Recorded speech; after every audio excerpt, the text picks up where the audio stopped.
Hello, everybody. Welcome to the stream. I'm a little bit late, but that's because I had to deal with some stuff in my apartment and at home. How is everybody? Doing all right?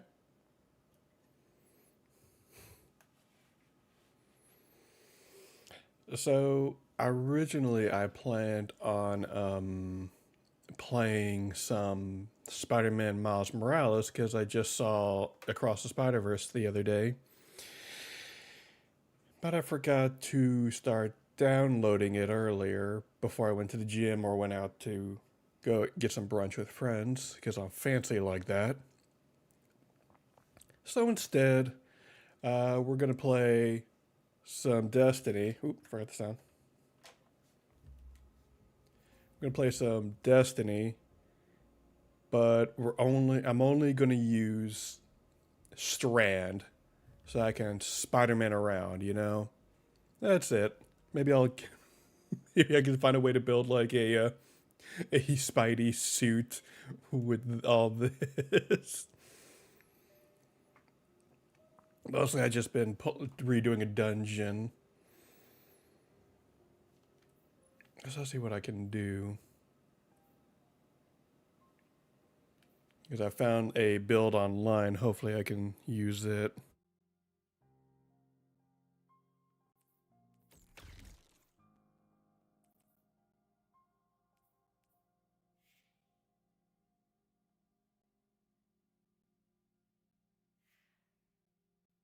Now, if only the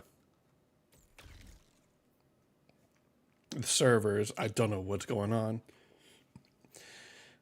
Looks like the Destiny servers are at it again. Oh no. Let's see. I'm gonna try thread. I don't have that. Thread of transmutation. And then thread of mind.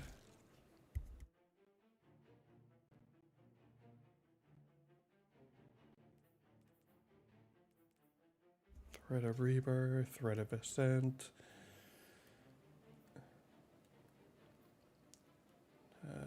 Thread of warding, thread of wisdom, thread of propagation, thread of transfer, thread of rebirth.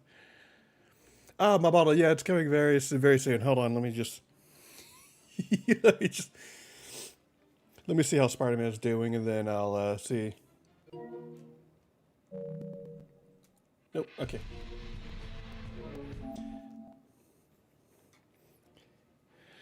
You know what? You know what? Speaking of that, Jasper. Yes, let's get into that. So like I said, I saw Spider-Verse the other day, and I want to create a little something something for it. And well,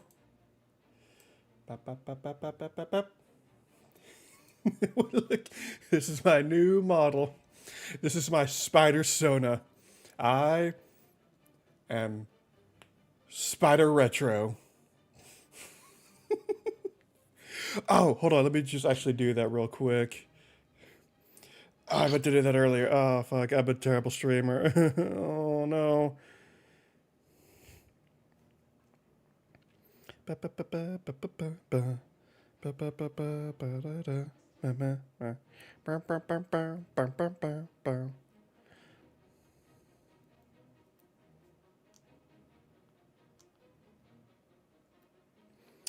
Me.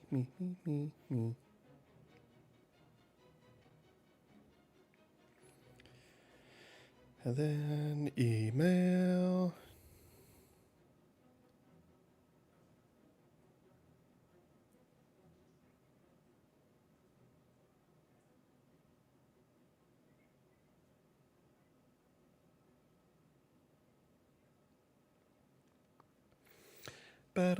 Retro. I don't know. I like Spider Retro.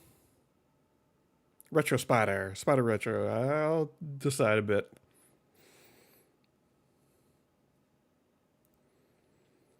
And then go over to mail. Oh, God. Ba-ba-ba.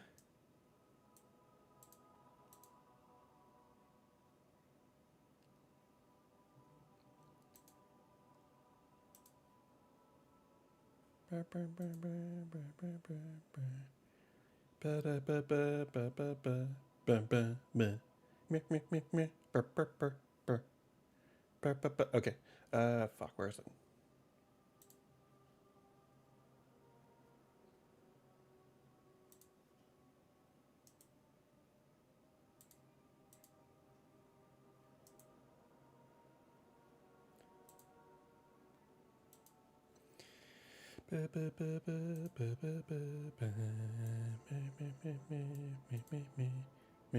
Me.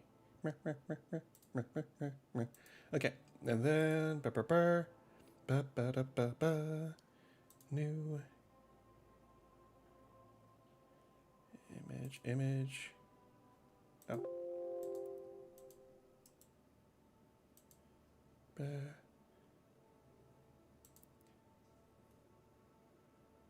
there it is.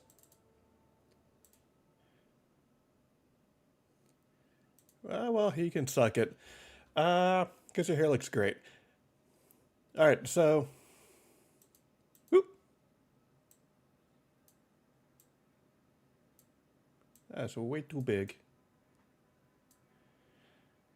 Here, I want to show off the person. Here, I want to. There's a person I commissioned. Here we go. This is Hales or Red Queen Hales on Twitter. She's an amazing artist. I should say absolutely go give her a follow. She does some awesome artwork and she does like a lot of D&D related stuff. But yeah, she's the one I commissioned and she's an awesome artist and she did an amazing design and I love it. I don't know how much I'll use this model, but I'll probably use it more often when I play like Spider-Man related stuff. Or I'll just pop it on because I really like this model. So there we go. I'll just leave that up for, I'll shrink that down a bit.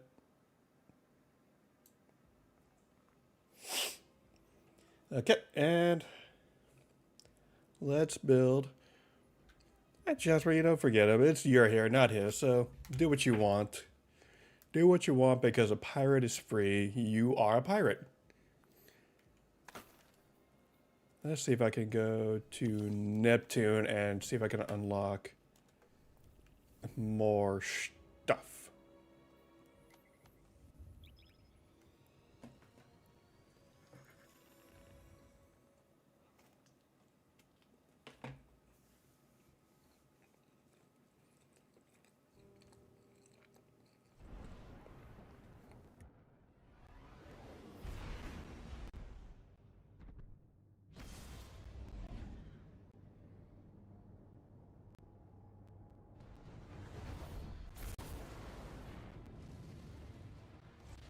Also, the bright side of having a PNG model, I don't have to do any face tracking, so when I lean over to eat or drink something, it doesn't look weird.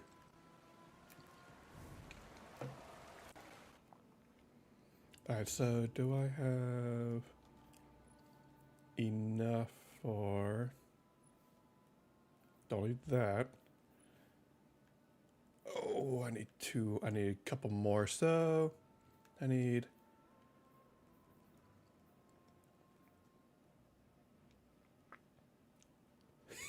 kind of, yeah. I feel the model has a bit of, if you've ever seen those retro stuff like at like a, let me go find them. Hold on. It's a very specific thing bringing up. It's like Buck Rogers, kind of the retro space ads.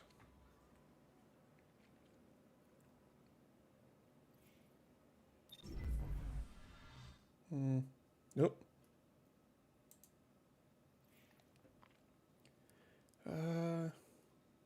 My internet has gone straight to hell.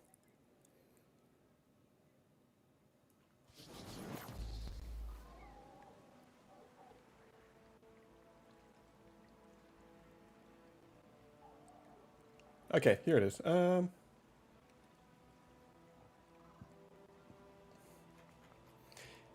The model gives me vibes of like those old retro, uh, like like Fallout style, like ads for like space they would make, or it's like, ah, here's the expedition to Mars, take a trip to the moon. And it's like those very like space age suits. That's what gives me vibes for it, and I love it. It's my Spider Sona. I want to say Spider Retro, but I think Jasper had the better Retro Spider, which I think also works just as well. Oh my god, I love this model so much.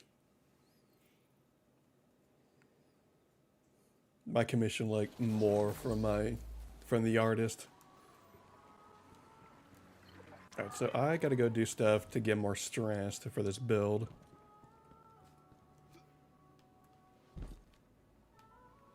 Actually, I'm gonna actually go and look up a strand build.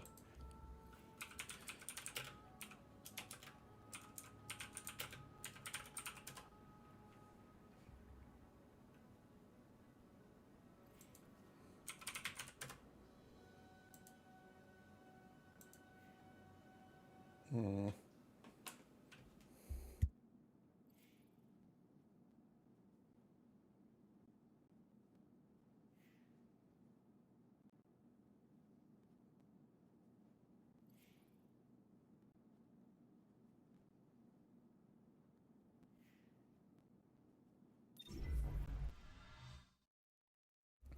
Hey, can the servers for Destiny not? Thank you.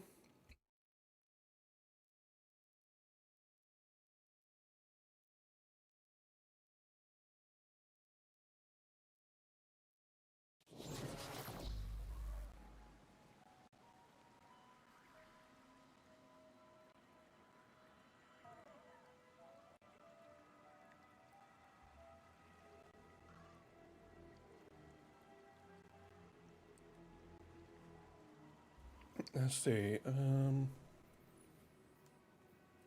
Blade, frenzied blade.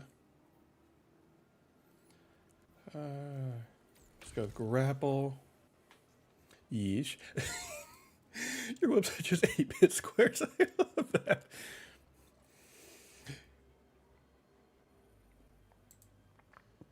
But I'm already Spider-Man, but I don't want to be have Jasper powers.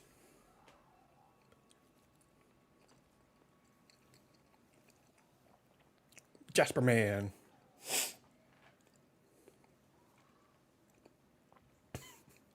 I did, Nick. I did want to. I did look for a pixel art artist who could do a PNG model for me, but I couldn't find any that really fit what I was going for. But still, I really love what I got now.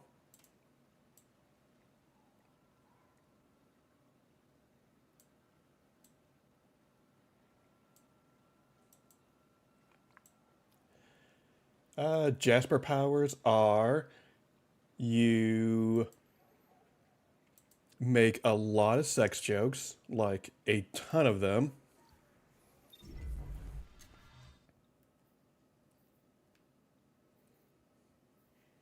Oh, so most like so the funniest characters in most sitcoms have those powers then.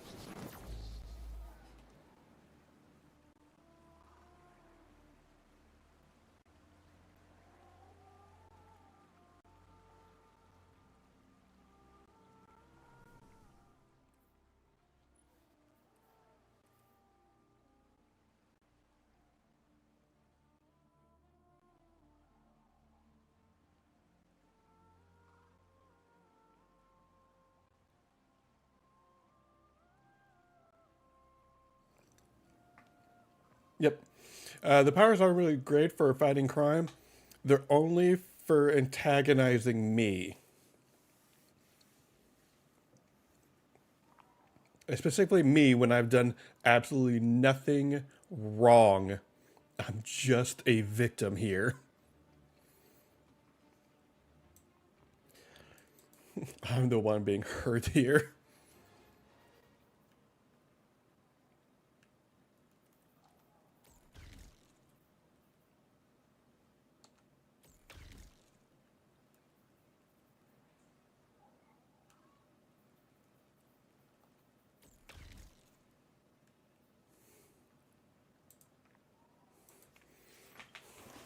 Only I'm the one who gets hurt here. All right.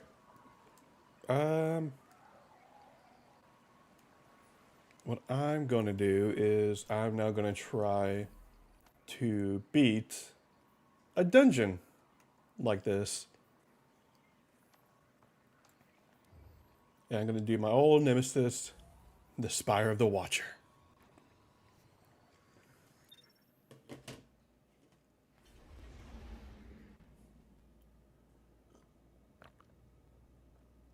Well, I am a Spidey, so I need a Deadpool-y. A DP? DP. Oh, no, never mind. Don't, nope, I'm not, don't take that out of context. Never mind. An old acquaintance among the hidden tells me that a Never mind. I said nothing wrong. For the first time since the collapse. Shortly thereafter, My Spidey needs his Deadpool. And that's you, Nick. You're the Deadpool. the site as a potential You're funny if written by very few writers. No, no. As soon as I said it. It would be catastrophic. I'm going to throw myself into the nearest Spider-Verse portal. No, I said nothing, Jasper. I said nothing wrong. Nick is just taking it out of context, as usual.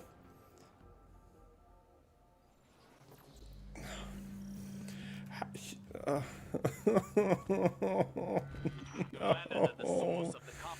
No. Centuries in Martian rust have done this place How could this have happened to me? I've made my mistakes. And Vex are breaching the command matrix. Go. Oh no, Jasper, that's all Miguel. That's all Spider-Man 2099. Like, I don't know how many thirsty posts I've seen for him. I don't know whether because they actually animated him well, or the fact that he's voiced by Oscar Isaac, who is great looking. No! No!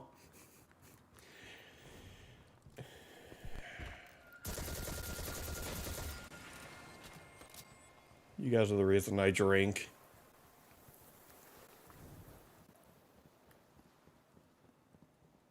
I'm the Spidey that's an alcoholic.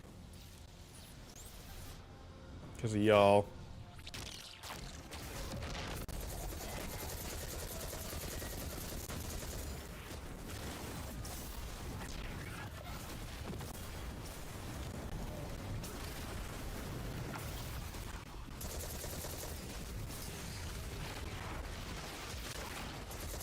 Oop, and there we go.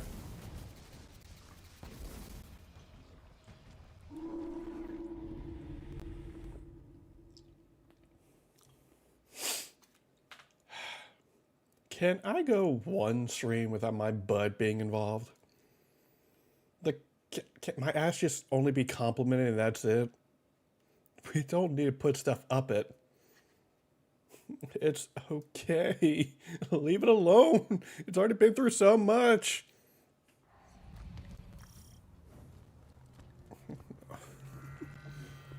landed at the source of the complex's AUG supply. That I'm going to be an absolute wasted mess and going to the hospital for alcohol poisoning. No. Our window of opportunity is short.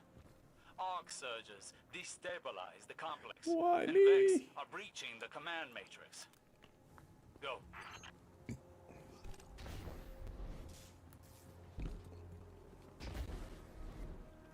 Hang on, is there a weapon that would help me with Strand? There's one potential wither hold.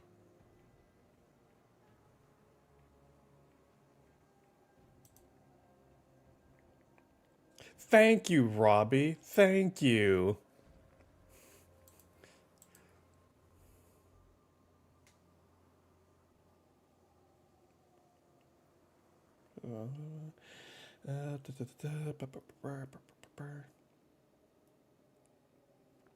Cosmetic tool, funnel web, Gallahorn.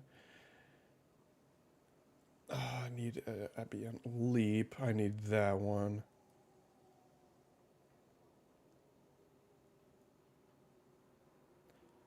Okay, hold on. All right. Arms. Oh, I can do. Already got 2 of those. Already got 1 of those. And my strength is already up. For chest, I need.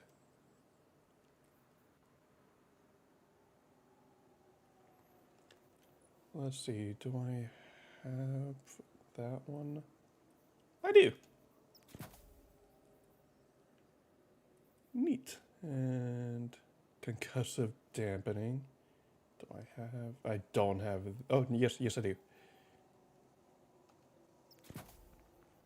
You know what? This might actually be helpful for this dungeon.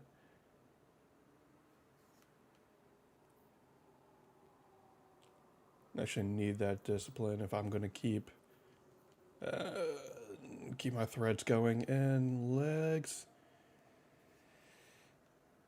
I can do a.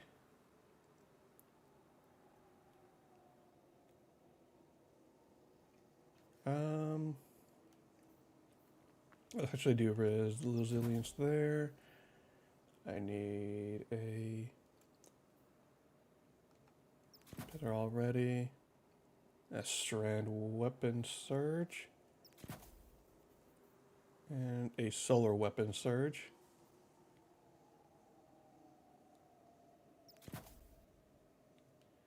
Actually, let's do. What weapons do? Hold on. What weapons do I have?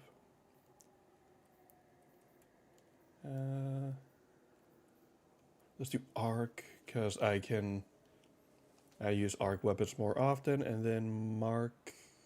Oh, the head. That's right. I need a head. Things that come out of my mouth.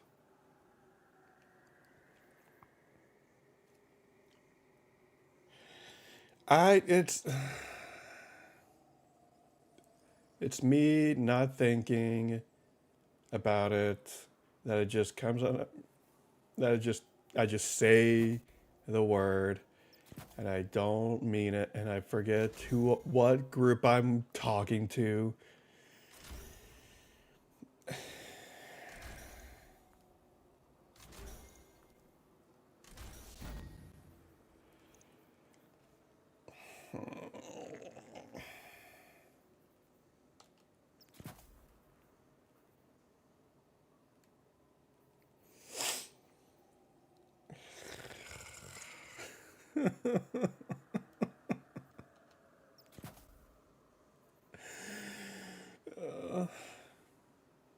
Okay, sure. What I'm not gonna argue anymore.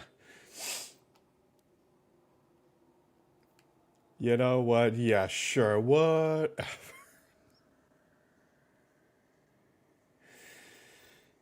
You guys do what you want. Say what you want. Hardy har har.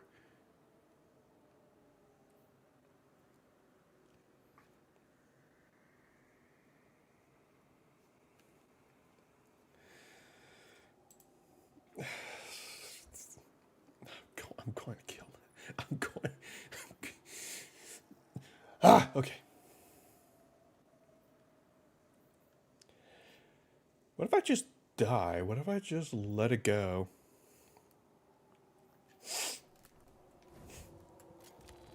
What if I just ended it all? Just release myself from this life. Just don't resist. Just let it go. It'll be fine.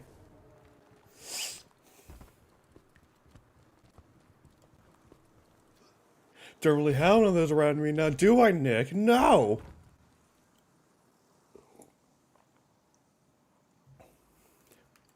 I'm stuck with you, chuckle fucks.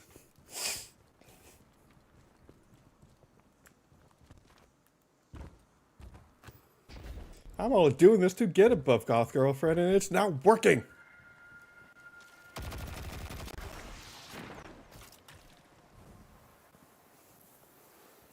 It's fine. It's fine, Robbie. I've dealt with worse. Oh, there you go. Okay. I was starting to wonder.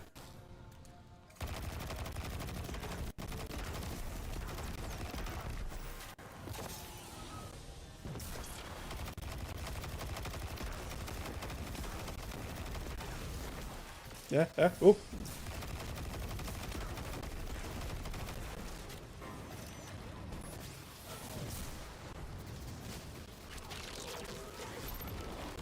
Whoa, shit.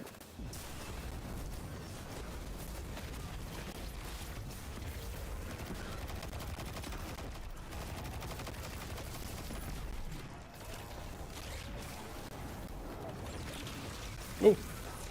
So, like, how do I say that? Is it like dad d or dad d like d like extend the saying d? If it's gonna be a safe word, I'm gonna need to like be able to understand how to say it. Oh, I gotta tank that. Okay, that one's dead. And then you.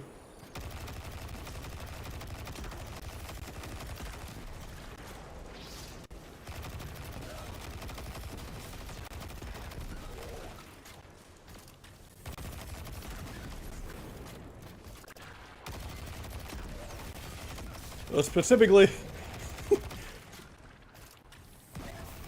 yeah, I only peg it for one specific type of person, and everybody else, it's a no. I don't know why you don't get that. Math is mathing right there. Like, do you mean to show you the work? Oh, fuck off. God damn it.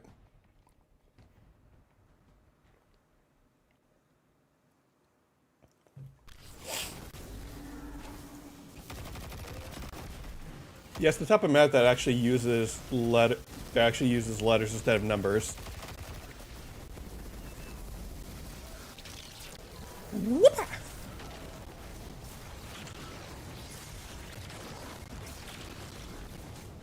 Running, running, running, running, running.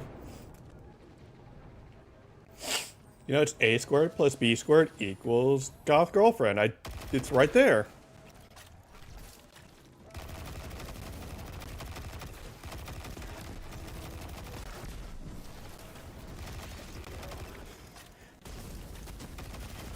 Like, I don't know what to tell you, Robbie. I failed math. It was not my best subject in school. I don't know what to tell you.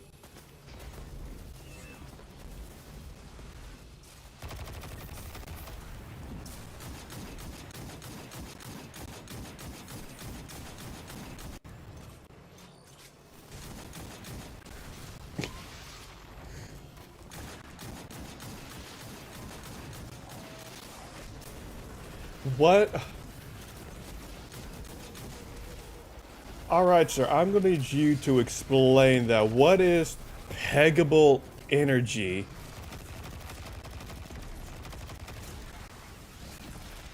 What does that...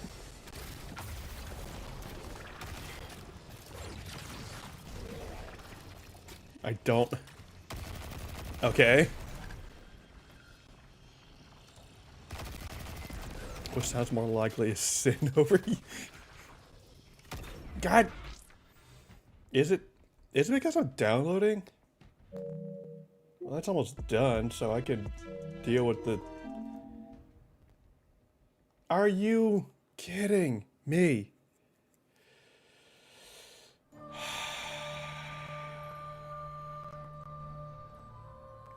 Hang on, I'll be right back.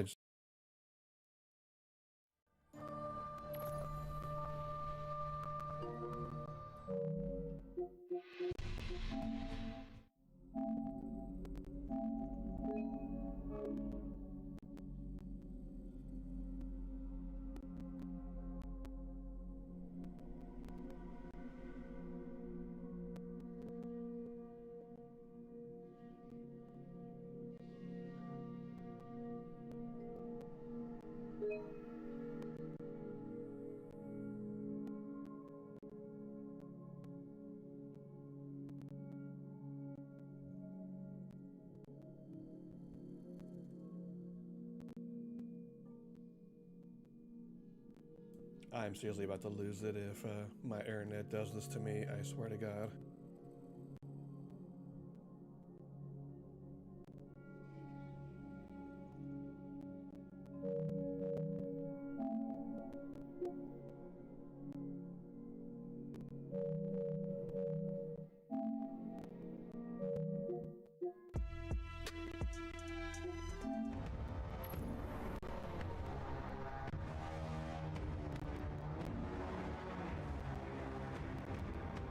Okay, I think I got it.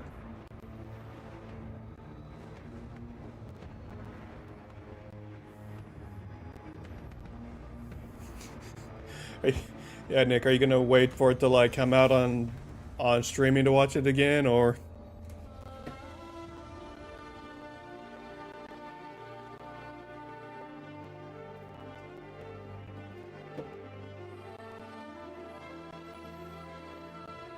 I mean, say the word. I literally told all my friends that who haven't seen it yet that. Hey, Benny. I literally told my friends just like if they ever want to go see it or with you guys see it again, just say the word and I would literally go and I'll literally just do it.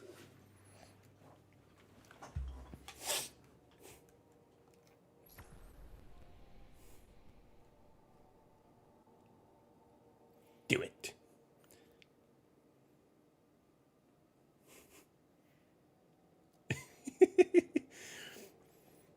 I really told my friend Allie that I would about. I was just like, "Yep, I apparently learned. Uh, doing edible, watching that's across Spider Verse is apparently real great if it's high. If you are imbibing, is just the best experience." All right, Benny.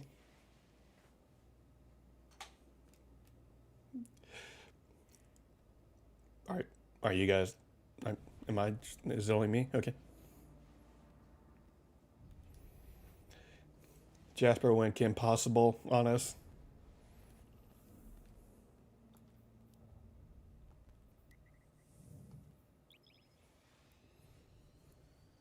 Put it in the group chat. Put it in. Put it in the main chat.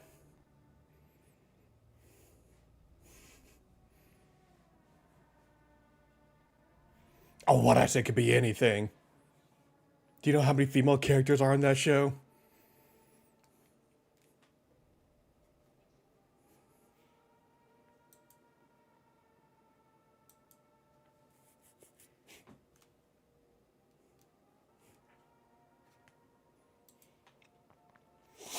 We just gotta find a weekend, say a Friday or Saturday when people are free, Benny, and then we can watch those two movies.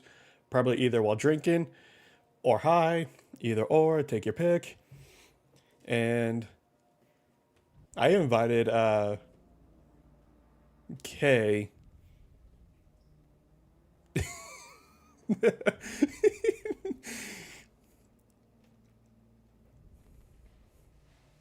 Why not? But because some of us don't know how that feels, and I don't aren't willing to test it out just yet.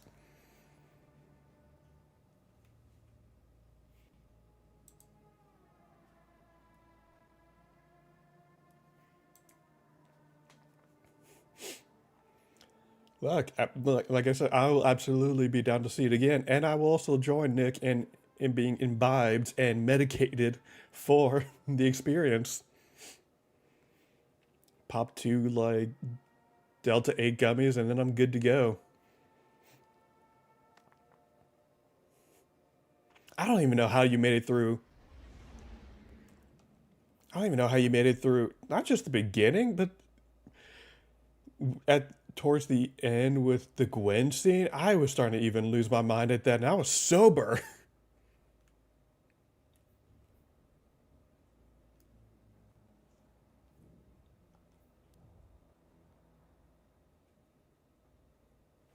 Ant-Man on acid. Then go see it, Jasper. It's really fucking good. Colorful as fuck. Like, holy cow.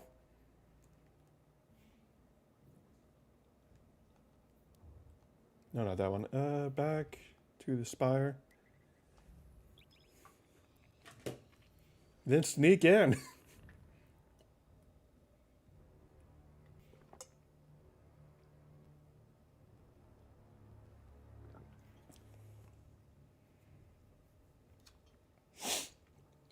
I'm broke too. What do you want me to do?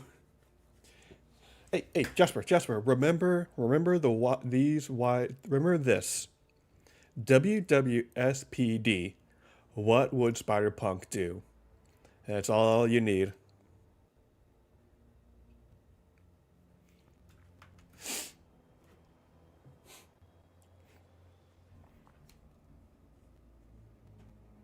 I saw where one of the animators was talking about animating spot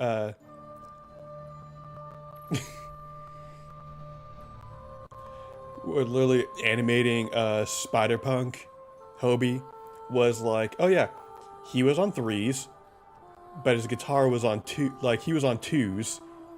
His guitar was on. No, what was it? Fuck. It was his guitar. He was on three. He was on three. He was on threes. His guitar was on twos and was a whole separate thing.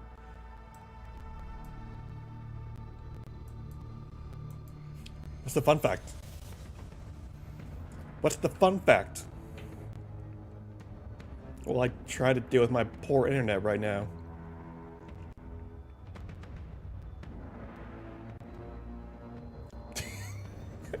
I read that so differently. You had me in the first half, I was like, so I got the Gerudos after fucking 2 hours. Like, what? Okay, you got the Gerudos? Good job, man.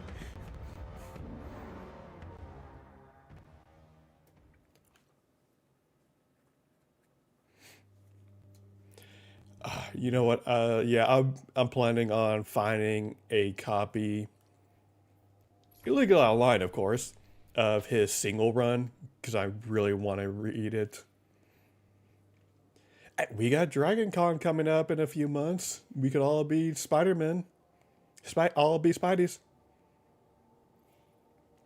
Good. You know what, Jasper? That is a fun fact, and that's a good fact. Because fuck AI.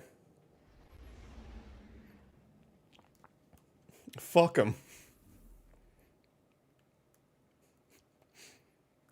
I kind of would love to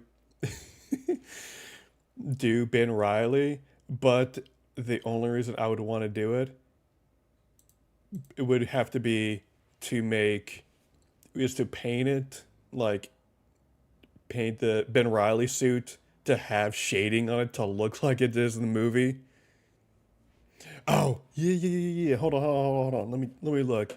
Because there's plenty.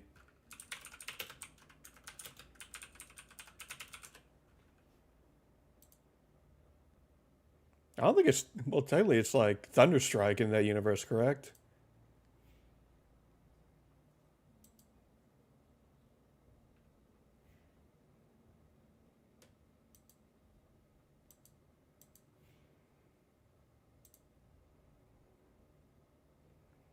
Reaction stream to what? That scares me.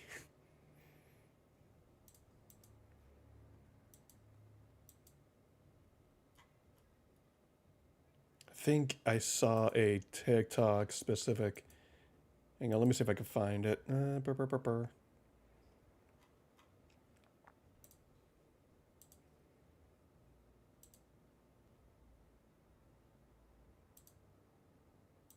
Go ahead and hide that.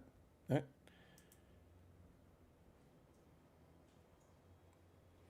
I mean, we could probably watch it right now. Just give it a shot.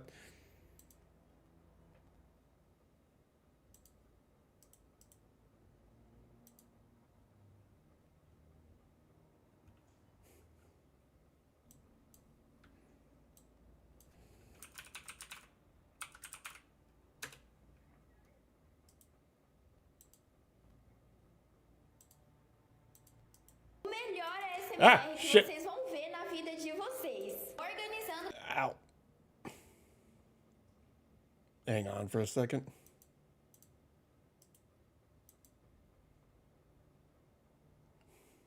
Did not mean for that to happen. Sorry. Meu frigobar. E é isso. That, that was me. That wasn't boring. That was me trying to get a TikTok and just fucking backfired on me.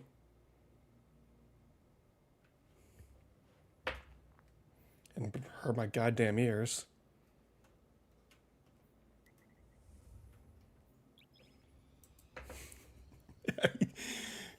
God, you guys are the worst.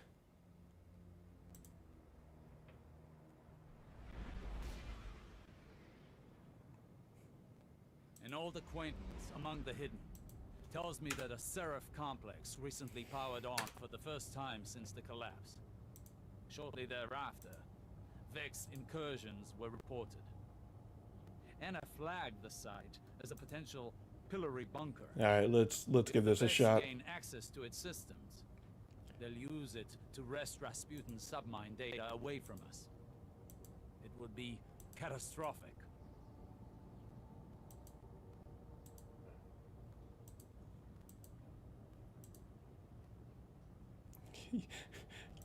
No spread, bro.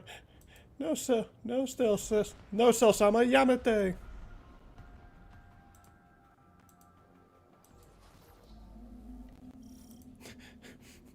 No, Frieza Yamate.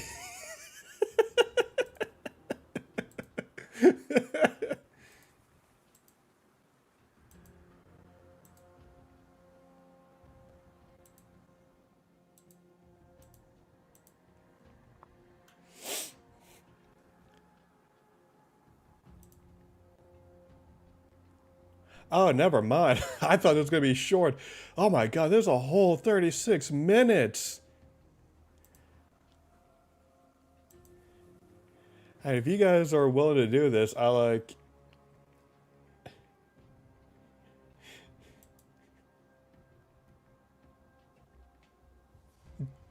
Jasper, you send me mixed signals. You say, don't do it, or yes, do it. I'll only do it if, like, everybody else is fine with it.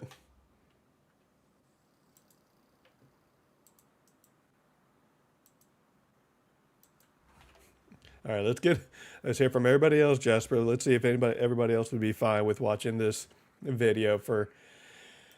Oh, I got a whole 36 and a half minutes.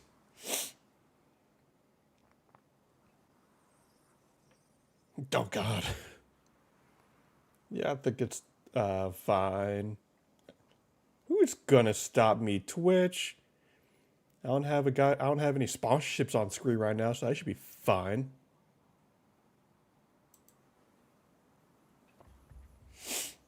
All right. All right, so I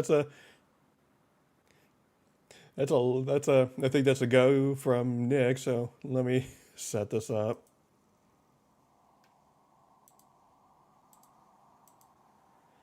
Browser 2. Yep.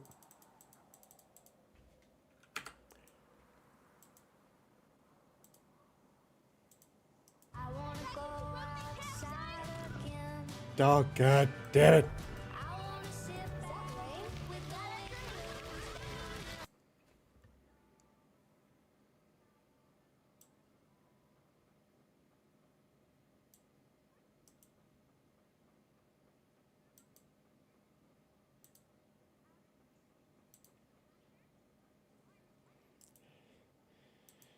That would be my luck, wouldn't it?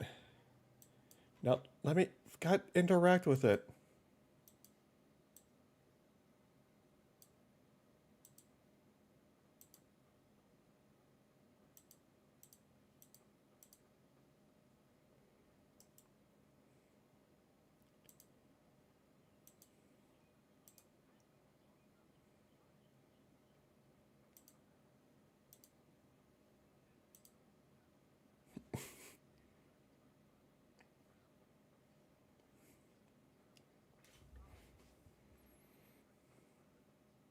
Aspect of this battle is wild. From the events that led up to the battle taking place, to the people involved, obviously, to even how it turned out in the end. Like, trust me, by the end of this thing, it's going to be so weird. You're going to love it. But to set the stage for how all of this came together, I need to explain some of the circumstances at the end of World War II that allowed an alliance like this to take place. So the end of World War II was a very... Let me pause this real quick. And let me just... There we go. Very weird time for the Germans. If you were a German in Berlin fighting the Russians, good luck. because the Russian destruction of not only the city of Berlin, but of the German High Command kind of Ben, dismantled what the entire fuck? army.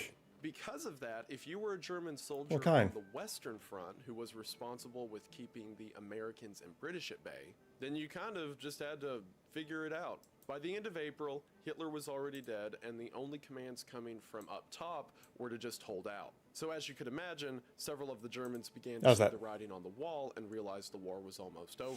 Now, your options for what you did going forward mostly depended on your position during the war. The two main distinctions, and for all of my World War II fanatics like myself, I realize that this is an oversimplification and that there were more factions, but for the sake of the video, this is all that's That's as important. high as it can There go. were two main types of German soldiers, the Wehrmacht and the Waffen-SS. The Wehrmacht, and again I know I'm oversimplifying, was essentially the army. Oh, I It don't was want the to primary hear it, Nick, composure of coming from most of the Mr. I fighting had forces edibles for while watching Germany Spider-Verse. during World War II. Whereas the SS was a fighting force directly formed from the Nazi Party. It's weird. Meaning not only were they a typically I'm more used to, elite like, having it on force my than the phone and standard tablet. Wehrmacht troop, but during the war, they performed more of the party's objectives, like, you know, war crimes. So because of that, as the war was ending, the Wehrmacht had a pretty good chance if they just surrendered. Typically during most modern wars, once the war's over, people who were just veterans of the other side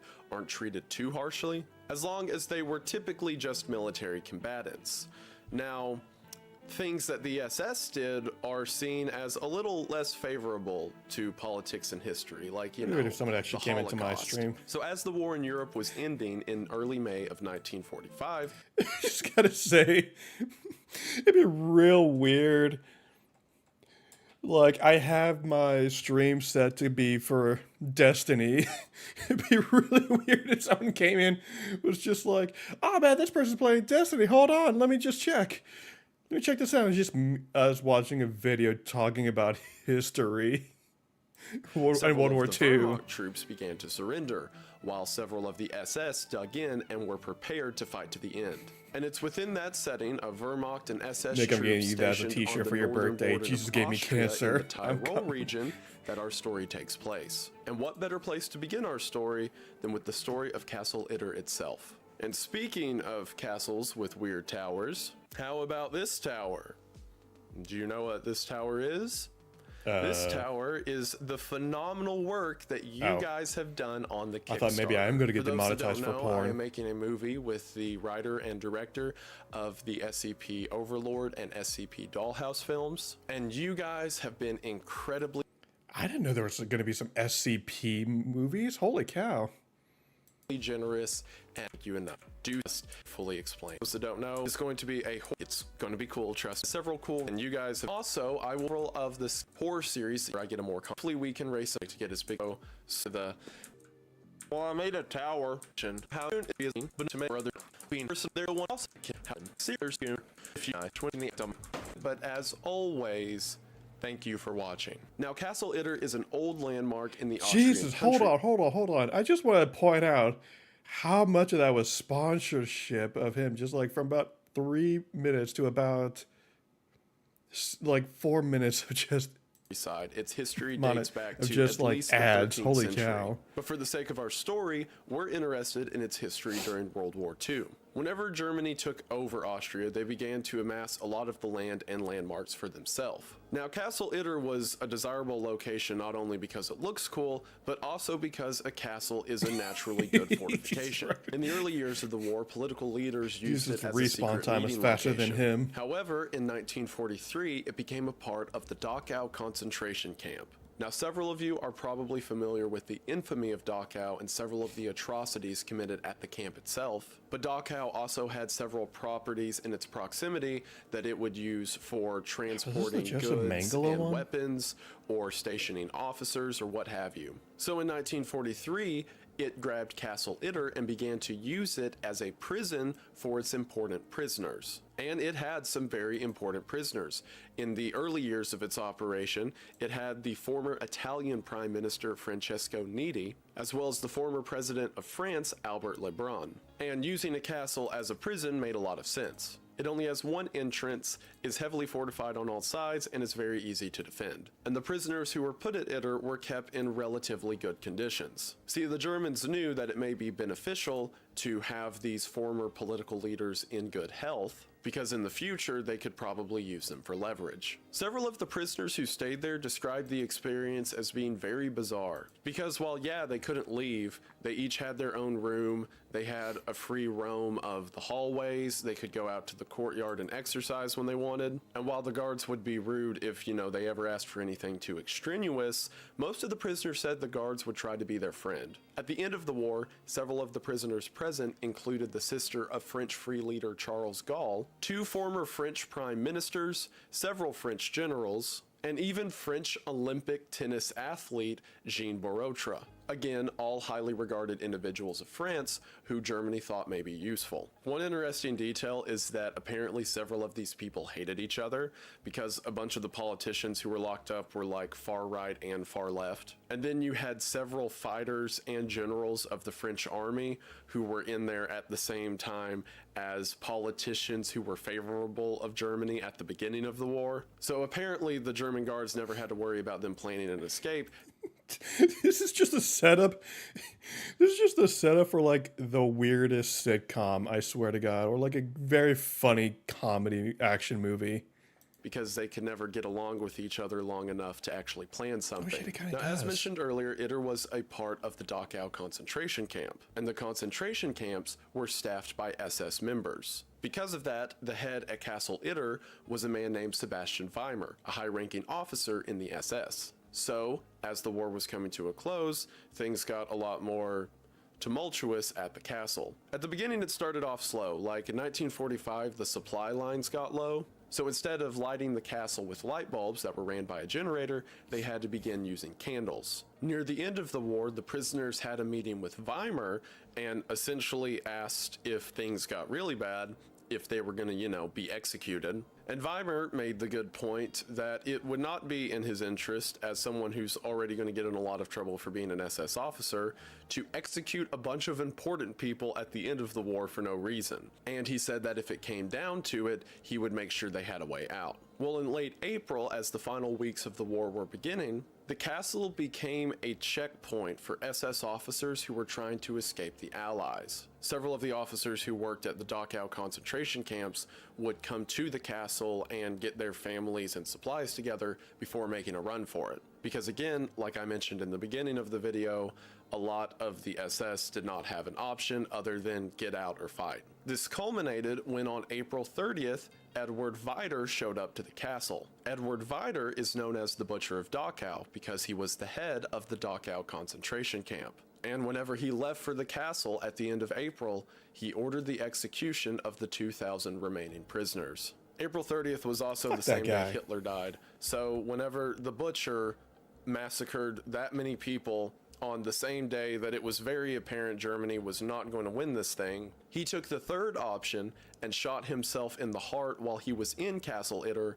on May the 2nd. Which, funny side note, there is a village known as Village Itter at the base of Castle Itter, because the way it used to be set up in Europe is there'd be a big castle, then a village built next to it. So his men tried to bury him in the cemetery at Village Itter, and the priest of the town began to fight them and essentially say he doesn't want a murderer buried in his yard because duh. So they just buried him at an unmarked grave just outside the castle wall. Good Christian it was at this there. point, after watching his boss commit Battlefield 5 exit lobby, that the head of Castle Itter, Weimar, decided to get out. So on May the 4th, Weimar begins to make a run for it. However, the prisoners protested, saying, hey, what happened to the whole "you're gonna let us go" thing? And Weimar says that he will make sure that they are guarded so that no danger befalls them. And all that Weimar did to ensure they were taken care of was, as he was making a run for it, he found an injured SS officer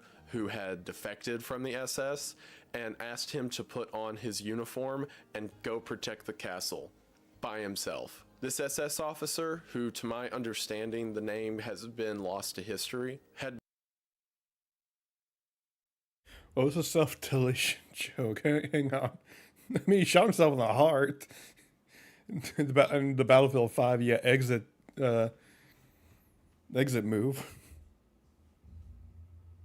Become injured in battle months prior and decided to leave the SS as he became disillusioned with it. So I guess he was just like, sure, I'll die protecting a bunch of French people, why not? Also, after Weimar left, Also, all I'm of the muted, guards so of the if I prison la- decided if I to leave laughed, as well. probably didn't hear so it. by May the 4th, it was an entire castle of French prisoners and one not SS guard, and that was it. Now, the prisoners made the logical conclusion, considering that the SS soldiers in the area were desperate, that they weren't just going to leave a castle to itself. They would either storm in there and kill the French to take the castle as a defensive position, or just because they really don't have anything else going for them. So the French prisoners broke into the castle's armory that the Germans had just left intact, and they all began to arm themselves. Now, logically, they figured that they themselves were not going to be able to hold out against an entire SS regime. So they began to develop a plan in order to get some help. At this time, the Americans were moving across the Austrian countryside, securing each village one at a time.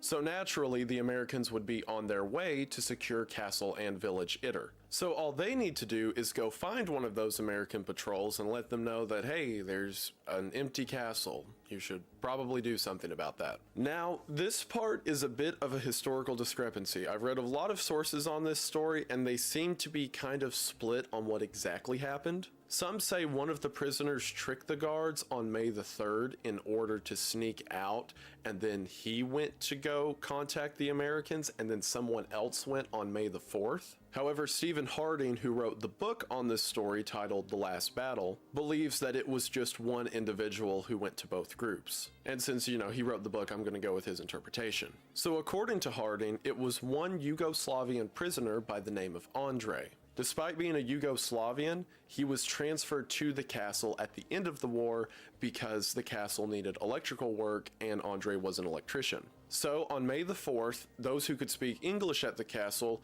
wrote out a message on a note that said something along the lines of, "Hi, I'm trapped in a castle and we're all gonna die, please help," and gave it to Andre so that whenever he runs into American forces, he could just show them that note, and hopefully they could put him in contact with someone who speaks German. So Andre hops on a motorcycle and begins to make his way to a nearby village known as Virgil. While on his way to Virgil, he was stopped by a group of Austrian freedom fighters on a house just outside of the village. Turns out there was a whole deployment of SS soldiers in Virgil, so it's good Andre didn't make it there. Andre explained to the freedom fighters, which was mostly composed of citizens of Austria who were fighting against the remnants of the German soldiers, that his objective was to make it to the Americans. The Austrians introduced them to their leader, the Wehrmacht Major, Joseph Gongol. Gongol was a very high-ranking German major. He had fought through the entirety of the war for the German army on the Eastern Front against the Russians,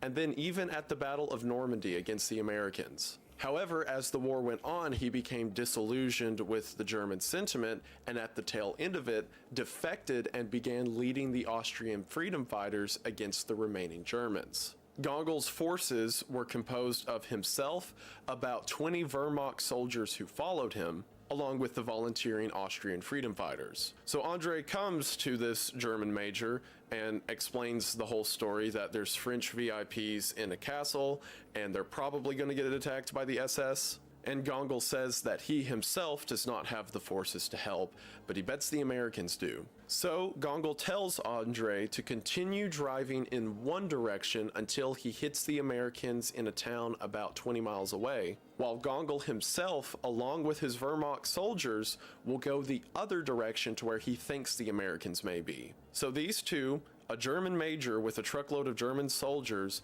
as well as a Yugoslavian prisoner who doesn't speak English, both set off to find American help.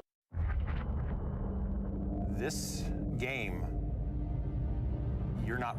On Andre's side, he eventually makes it to Get out of here, American Online. I don't have the time for and you. hands them a letter, gets a translator, and explains everything. So they begin to travel with Andre back to the castle with a deployment of 4 tank destroyers and an infantry transport and jeeps and everything needed. However, on their way to the castle, they ran into a group of Austrian freedom fighters who were in a fight with German soldiers, and the convoy began taking artillery fire, so they had to stop. Meanwhile, Gongol made it to the nearby village No, of because I'm not a Kufstein, criminal. or Kufstein. I'm horrible with names. Gongol, driving his Kuppenwagen, which looks like this, was riding with a giant white flag hanging out the side of it, and whenever he made contact with the American tank division that was there, he got out and walked towards them holding the flag with his hands up, and was taken to the head of the 23rd Tank Battalion. Gongol explained the story, and the battalion asked for any volunteers. The volunteer who stepped up was First Lieutenant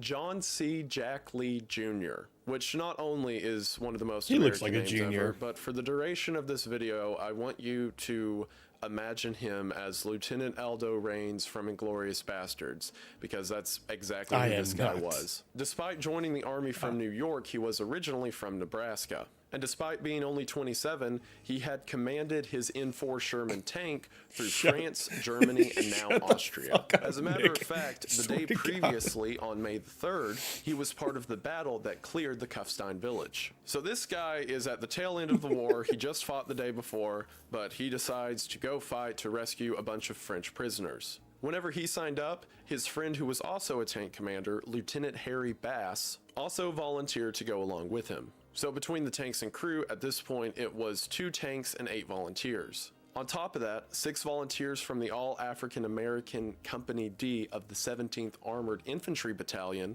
rode on top. Whenever they left, the battalion also sent 5 more tanks with them for fire support. So this group of American tanks and German soldiers began to make their way back to Castle Itter. They got to the city of Virgil, as mentioned earlier, that was full of SS soldiers. However, when they get there, they find that the SS had just left. Afraid that the SS may try to retake the town, Lee leaves the 5 support tanks that had followed them at the town to defend it. About 4 miles from Castle Itter, they passed the only bridge to the castle that had been wired to blow by the SS who had just left. Gongol soldiers, who know how to work German explosives, defuse the bomb, and after they cross the bridge, Lee leaves the other tank there in order to defend it. Because since that bridge is the only way Germans could get armor up to the castle, it's a good idea to make sure that doesn't happen. However, Henry Bass, who's Lee's friend, refuses to get left behind on the action while Lee goes to the castle,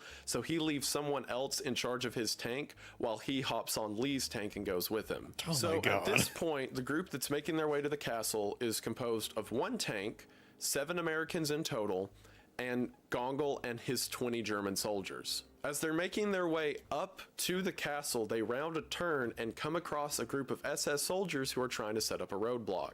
They begin to shoot at the Germans on the road, to which Lee then tells the driver to gun it, and they all run up the road and make their way to the castle. And that roadblock was evidence that the SS were probably going to try to take the castle. Whenever they arrive, the French VIPs are not exactly thrilled, because think about it, they're afraid of a German attack, so they send Andre to go get help. And then the people who come back is 7 Americans, 1 tank, 20 Germans, no way to get them out of the castle, and no Andre. Like I said, Stephen Harding is my primary source for this story, not only because I believe he's the most accurate, but also because he includes... Yeah, this is just literally just some World War II movie. Like, why has there not been a movie made of this? This is wild. It's the funniest details. One of them being the French prime ministers who were at the castle said that Gongol, the German major, was very polite and kind, whereas Lee was, quote, crude in both looks and manners. Yeah, because he's Once they American. get to the castle, Lee has his tank placed in the entryway, so Of course that, he's that crude. blocks He's the only American. means of anyone walking in. And after they get there, they get some food together for all the men that are present, and then apparently cracked open the wine cellar and started just having a party. Think about it. You have a bunch of French celebrities, a bunch of German foot soldiers, a variety of American soldiers, and they're all just having drinks and partying in a castle that's about to be invaded. That night, Lee, Bass, Gongle, and the aforementioned SS officer who was guarding the castle all went out and began to set up defensive positions if the SS were to attack. I would kill to have known what they talked about. 2 American tank commanders, a Wehrmacht major, and an SS officer Walked into all a bar. planning together. One of history's most bizarre moments. I wonder if any of them took a moment to realize just the absurdity of it. Lee certainly took the reins on the operation, and he recognized that they did not have the power to transport the prisoners out of the castle. So instead, Lee's reasoning was, for one, Andre is still out there hopefully getting help. Because if you remember, at this time, Andre got himself into another gunfight and wasn't able to make his way to the castle yet. And 2, the Americans are continuing to take each village one at a time, and hopefully the front line would be here soon. So in the meantime, they were going to wait there until help arrived. And sure enough, it's good they planned the defense when they did, because at 11 o'clock that night, a group of SS soldiers attacked. They opened up with machine gun fire and began hitting the top of the castle wall. The defenders inside began to fire back. It was too dark to see anyone, and the entire battle was determined by tracer fire going back and forth in both directions. Slow gunfire continued all night long, with just enough contact being sustained to keep either side from pushing their luck. That was until dawn struck and people could actually see what they were shooting at. As soon as the SS could see, they began to fire an 88mm that they had stashed in the hillside the night prior. The first hit ripped through the castle wall, destroying a bunch of the rooms inside, before the 88 turned its attention on Lee's tank. The shot ripped through the tank, nearly killing the radio operator who was inside, and he just managed to get out before the fuel tank ignited and the tank blew up. So, while still blocking the main entryway, the tank was no longer usable. So because of that, the SS began to make their way to the east and west walls of the castle and tried to breach entry. As the gunfire began to heat up, Lee ordered the French prisoners back into the castle walls to protect themselves. However, they refused to leave and joined in on the fight. The SS soldiers on the ground began to throw grappling hooks up on the wall to try to climb over the castle wall that way, and the defenders on the walls would shoot down at them whenever they tried to climb. This went on for several hours, and I just want you to picture the image of Americans, Germans, and French all fighting together inside of the castle against other advancing Germans. Several of their French made their way to the top of the castle and began using the bolt-action rifles to pick off soldiers up in the tree line. Lee and Gongle went to the top of the castle wall and began to scope out machine gun positions. They were also trying to locate the 88mm, which had been very well hidden. A few of the defenders had been hit, although it wasn't enough on its own to risk defeat. And while I'm not exactly sure how it happened, some reports say that as he was trying to help one of the French prisoners inside of the castle, or while he was looking for the 88mm, Major Gongle was killed by sniper fire. The defenders continued to hold strong, however they were running out of ammunition and wouldn't be able to last for long. Now you may be thinking at this time, where is Andre at? Because that guy has spent like a day just hiding in the trees. Well, around this time at about noon. Andre about to pull some fucking Gandalf Battle of Helm's Deep shit here. Just coming in with just all the reinforcements. On May the 5th, Andre and his group, led by Major John Kramers, had reached the village of Virgil and the bridge that Bass's tank was guarding. Kramers couldn't get into contact with Lee because, as mentioned, the radio in the tank was destroyed when, the tank blew up. So Kramers was trying to find a way to get in contact with Lee up at the castle to see how bad the situation was. And one of the Austrians said, "Have you tried calling him?" Because there was a phone line ran from the Virgil town hall to the castle. So Kramers calls the castle, and then in the middle of the shootout, one of the French pick up the phone, and then I assume by yelling, "It's for you," to Lee, Lee comes to the phone and begins to describe the situation to Kramers. You're in a gunfight in a derelict castle, and the phone starts ringing, and someone's like, "Oh, I better get that." So Lee explains, "I need help, now." And Hello, Kramers and his service. group begins to rush their way up to the castle. At this point, the defenders didn't have a lot of time left. The SS kept getting closer in the tree line. And apparently the road to get to the castle was very confusing. There was a ton of different turns through the village and different ways to drive through the forest. So Jean Was Zora Borotra, driving the or Olympic something? tennis athlete that I mentioned earlier, who was familiar with the village, asked Lee if he could make a run for it to guide the tanks up the hillside. Lee tells him to do it, with the understanding that he may die. And as soon as a lull in gunfire hits, Jean vaults over the castle wall and then runs through the woods by several emplacements of SS soldiers and lives. I have absolutely no idea how that guy didn't die. For further comedic effect, you could do what I do and imagine him in like an Adidas tracksuit. So this guy sprints several miles down the hillside, finds the tank crew, and begins guiding them up the road to the castle. Meanwhile, in the castle, Lee is preparing for the worst case scenario, and as people are running out of ammo, he's ordering them to go into the castle and wait with knives. And when asked about it later, he said his plan was, if they ran out of ammo, they were each going to either get knives or just be ready to fight with their fist in like strategically placed positions throughout the castle's keep.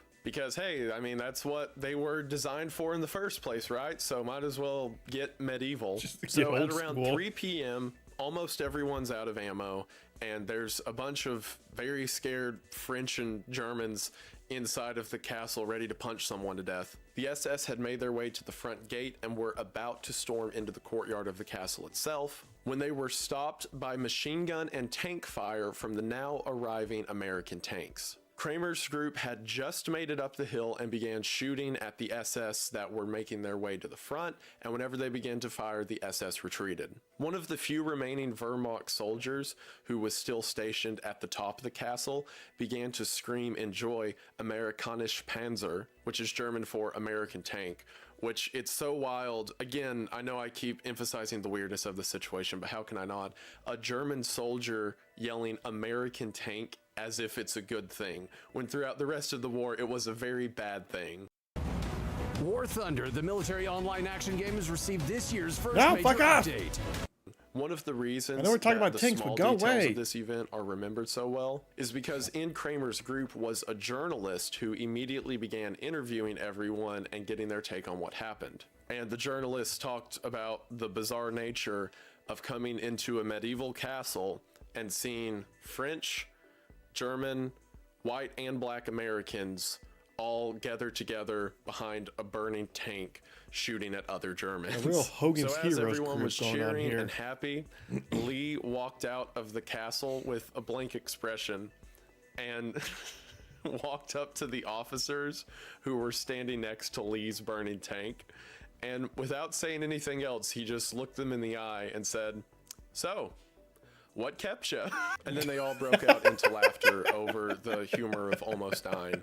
So there at the castle, the wounded were about treated, damn and the time. French, who had been there for far too long at this point, were immediately evacuated away. Everyone was given awards. I imagine the Wehrmacht were treated a little bit better than the other Wehrmacht after the surrender. Lee was given a Distinguished Service Cross Medal, a Silver Star, and even promoted to captain. Now, the only official death that took place on the defender's side was that of Major Gongol. Most reports list that he was the only one dead and there was like 4 or 5 wounded. But I think what it actually was is that the Wehrmacht soldiers who were fighting alongside the Americans and French, there was no official record of them, at least on any capacity in the Ally side. So I think they just don't exist historically, but I think some of them did die, because in a lot of the reports there's mentions of them clearing the bodies, as in bodies plural, not just Gongol. So whenever you read about this story and it's like, yeah, there was 1 dead and a few more injured,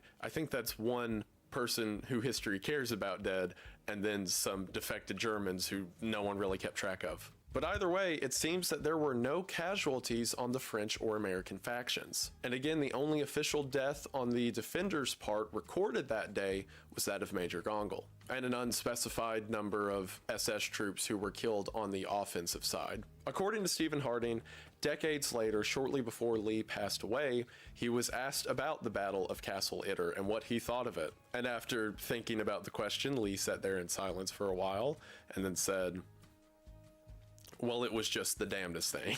And that is the story of one of the most underrated battles in the entirety of American warfare. And I, for one, am personally offended that it's not only talked about more, but also, why isn't there like a movie about this thing? They will make a movie out of every 2-sentence paragraph in history that's like, this group of people defended this location. But here's a story of like the weirdest team up ever defending a medieval castle in a gunfight that lasted for over 12 hours. You've got Olympic athletes vaulting over hillsides and running through German lines, and you've got these German snipers shooting at German majors, and then these French prisoners. Like, you can do so much with this. I am bothered. I will be having my people, in other words, me and Kayla, in contact with Quentin Tarantino's legal team tonight if I have to. This is a fantastic story, and I think it's one that deserves to be told,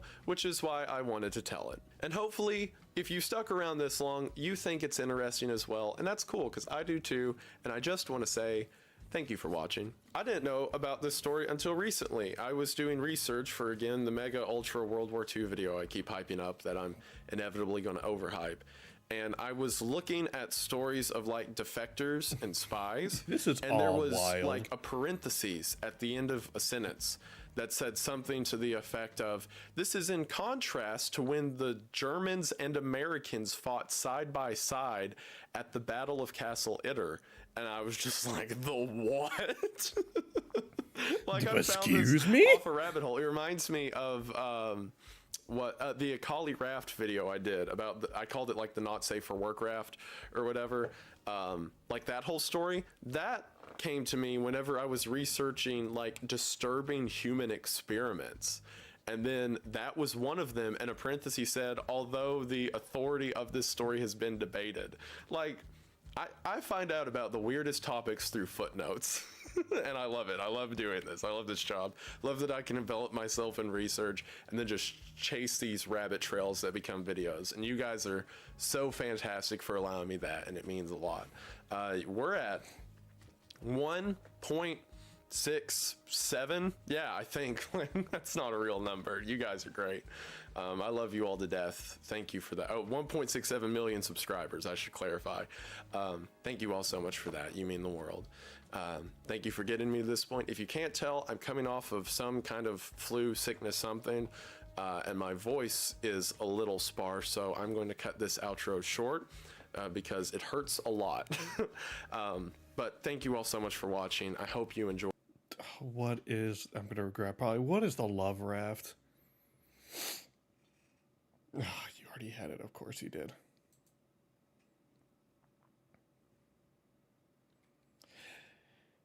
Oh, dude. No, this is literally an hour long. We'll save this one for another day. This is 52 minutes. What the fuck? Oh my, I don't know. Maybe another day. Oh my god, a whole ass hour. First, let's another day when we have a little more time.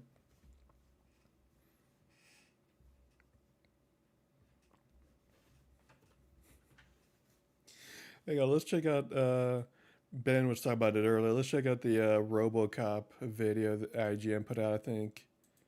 Is it this one?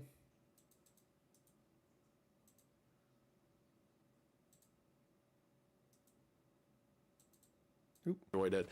Please.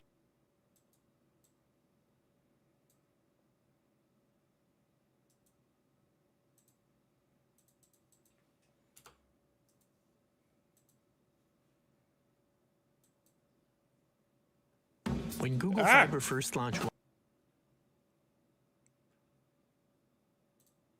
Dead or alive, you are coming with me. When you think of RoboCop, you think of a one-man tank, a heavily armed and armored dealer of justice who patrols the streets of Detroit while walking really slowly. Honestly, it's a surprise he ever makes it to the scene of a crime on time, given the pace he ambles along. It's even more of a surprise that RoboCop's methodical movement from the movies has made it into Rogue City, which is a first-person shooter, a genre traditionally dominated by games where speed and agility are key. To find out more about how RoboCop's tanky movements have been adapted to suit a video game, we spoke to RoboCop Oh my Rogue God, City's that game ragdoll. director, Piotr Latocha, to discuss how Teon has designed an FPS that walks when others run.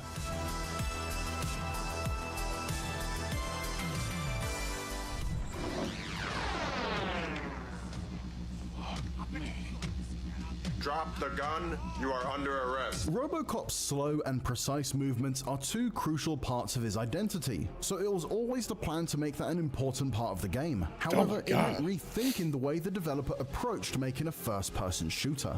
This was one of the biggest design challenges, actually, to get that slow and heavy character into the game. He's kind of slow and tankish. We need to, be true to the lore, but also we cannot be like super slow and super heavy. How to make this character interesting so the combat is fluent. That was, I think, I do biggest love the challenge. UI As having such, like this much of the very movement and 80s like agility you see in computer other style shooters to simply it. isn't in Rogue With the City, green, and you need to very rethink distinct how you green play color. FPS when you play RoboCop for the first time. He cannot do stealth or crouch. He can do all other things that are cool with this character. So, for example, breaching walls, throwing heavy enemies. So there's a lot of stuff that the heavy character can do. But also we have a skill tree where we unlock some skills that are actually, some of them are active, and you can use some of them to expand on the gameplay as well. Skill points are earned by completing quests and scanning objects scattered around Detroit as you work through the story, and can be spent upgrading RoboCop's many abilities. Rogue City bridges the gap between RoboCop 2 and 3, so RoboCop is already an established member of the Detroit Police Department and is kitted out with Oh my God, we're several gonna do like a abilities movie available from marathon the before this outset. comes Some out. are lifted straight from the films, such as aiming down sights to scan and pinpoint the whereabouts of nearby hostiles, but there are others that have been introduced for the game. There's slow motion, which obviously slows down time for a few seconds, giving you the edge when it comes to aiming at enemies. There's dash too, which gives a temporary speed boost, although still feels very much in keeping with the slow pace of the action.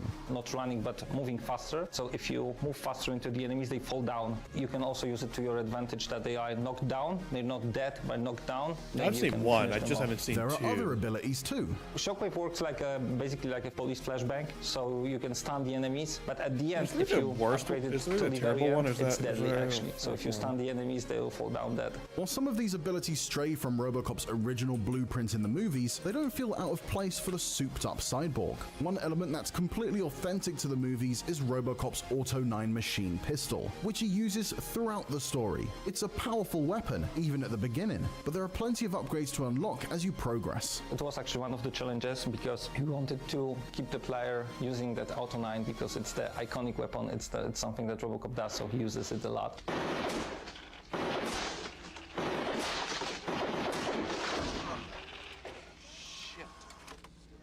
This guy is really good. So it needs to be fun, it needs to feel powerful. We also used an upgrade system to upgrade the Auto 9, so as the game proceeds, you can make it stronger and stronger. Examples of Auto 9 upgrades include reducing the recoil so it's more accurate, switching from burst fire to full auto, and explosive bullets. But even in its original setup, the Auto 9 has a large magazine and infinite ammo, so it makes light work of the enemies during the opening levels of the game. How But dare there is you, an Ben? element We're of watching a strategy video and you're despite playing its Tears of the power. Kingdom? When you run out of ammo, you need to How reload or just run dare into the guys you. and punch them. And when RoboCop's punch can smash through skulls, it's a pretty handy backup Jesus. if the ammo counter clicks 0. There will also be times when an alternate weapon makes more sense. Every time you throw a girl against the wall, buddy, I think you need to talk. I think you need to talk to someone You about cannot that. carry them from level to level or from chapter to chapter, but you can just pick them up, play with them, use them in different situations. Despite this focus on aggression, developer have Teon two always nickels. wanted RoboCop Which isn't a Rogue lot. City to be more than The fact just that it happened another twice. FPS. This this was actually really important to us, that it's not only an FPS shooter, but it's much more than that. Whoa, And, RoboCop! Whoa, what are you doing, build bud? on the RPG elements, so for example, like dialogue choices, dialogue trees, and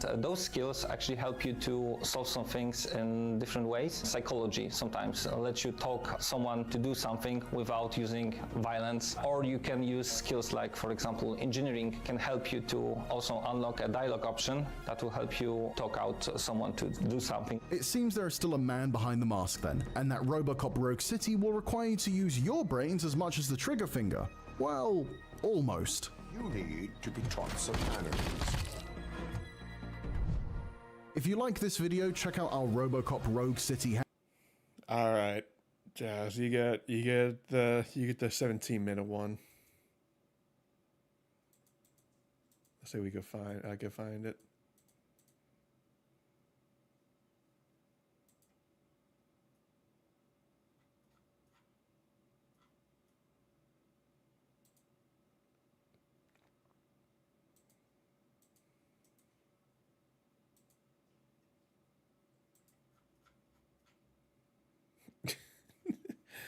I'm gonna give it, either you can get a copy of it and we can play it, or I'm just gonna wait a bit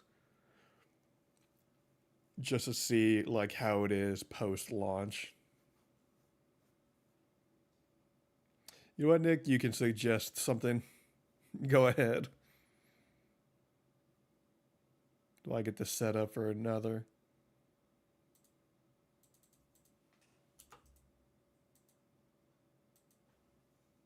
Hey everybody, so I was doing research for the Iceberg and kept coming across like weird shady government stuff, and a lot of it made me think about JFK, and then I was like, I haven't given my crazy conspiracy rant on him yet. Nick, So this is no. that. I say that mostly as a joke. To me, JFK is one of the most No. obvious cover-ups that have ever happened in history ever. To the point that there is government records I will and time you. committees I'll made put you in who say, timeout. without a shadow of a doubt, that it was a conspiracy. So I thought, what better way to illustrate that than with a whiteboard?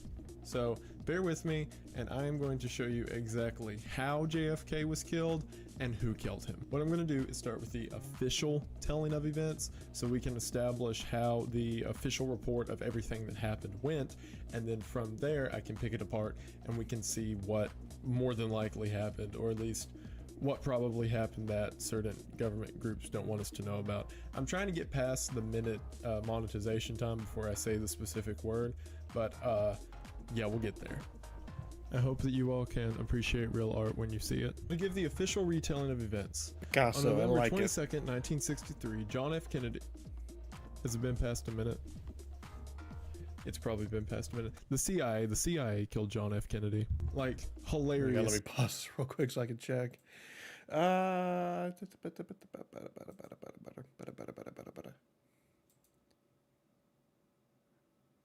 Okay, yeah, it's not bad. I like it. The Bulma with the crown and the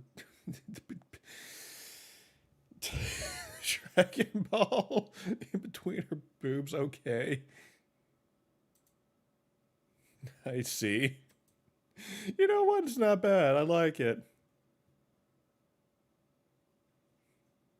So, but we'll get to that. 1963, November 22nd, John F. Kennedy and his wife Jackie. You know what? It's are great, going through man. Dallas I on approve. A motorcade in the middle of a big Dallas parade. It was part of his whole re-election campaign. Riding in front of them was the governor of Texas and his wife, basically Mr. and Mrs. Connolly. In the front row was CIA agents O'Connolly and Greer. Greer was driving. The official telling of events goes something like this. Lee Harvey Oswald fired 3 shots. The first one was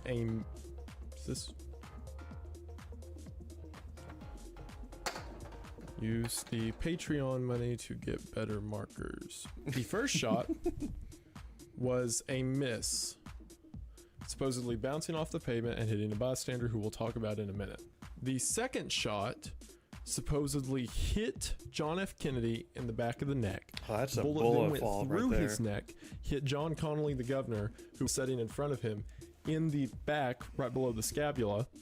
It then shot through, so let me draw this out, bounced through him into his chest, shot out the front of his chest, hit his arm, and then shot down into his knee and came out as a perfectly intact bullet. This is so absurd that the official name given to it during the court trials that would follow is the magic bullet theory. This is why in the famous Zapruder film, in which you can see the assassination of John F. Kennedy, he's leaned over like this holding his neck because he had just been shot in the neck.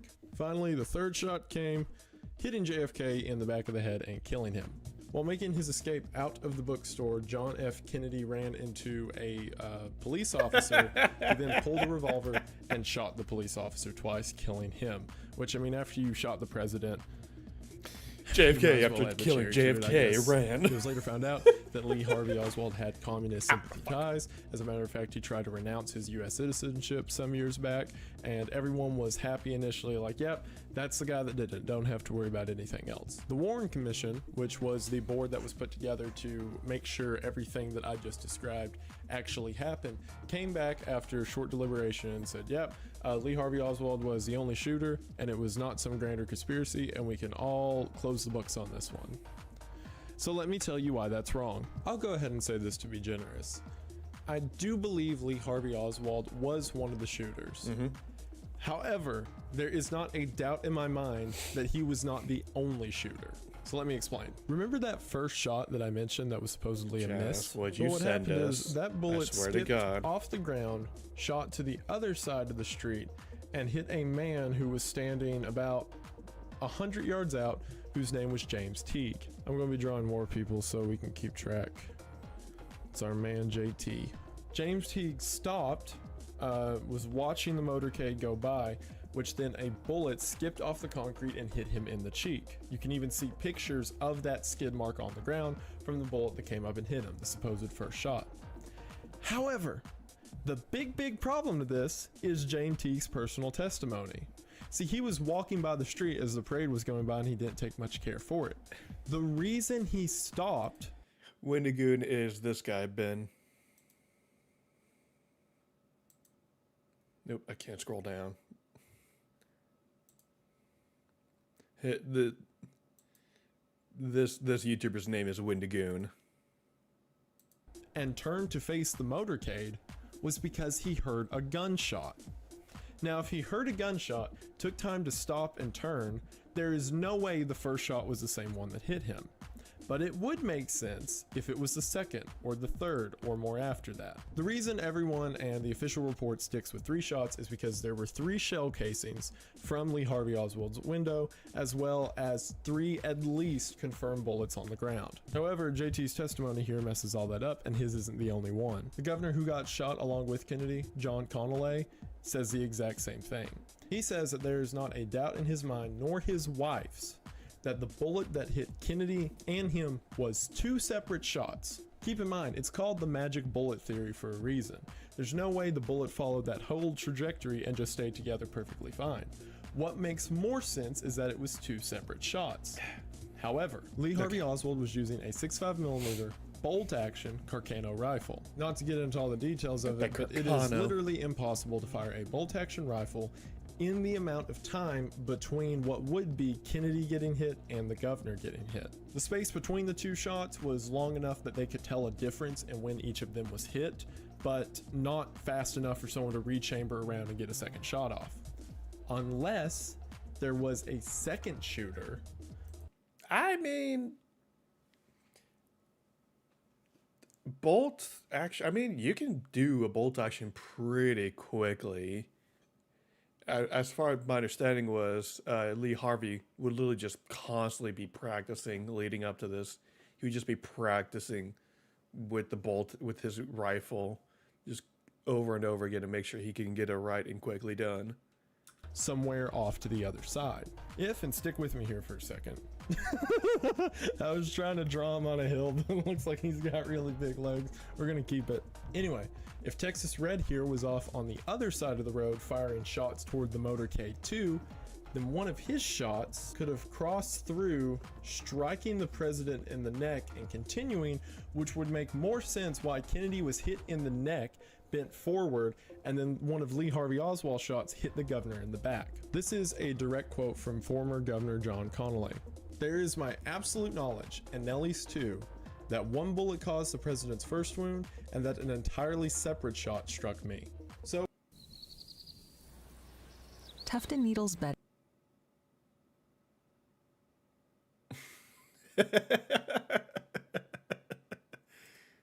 Texas Red be standing. Yeah, well, I watched Gerard Way's series on Netflix. What was it? Shoot. There it is, Umbrella Academy. I also know who did it.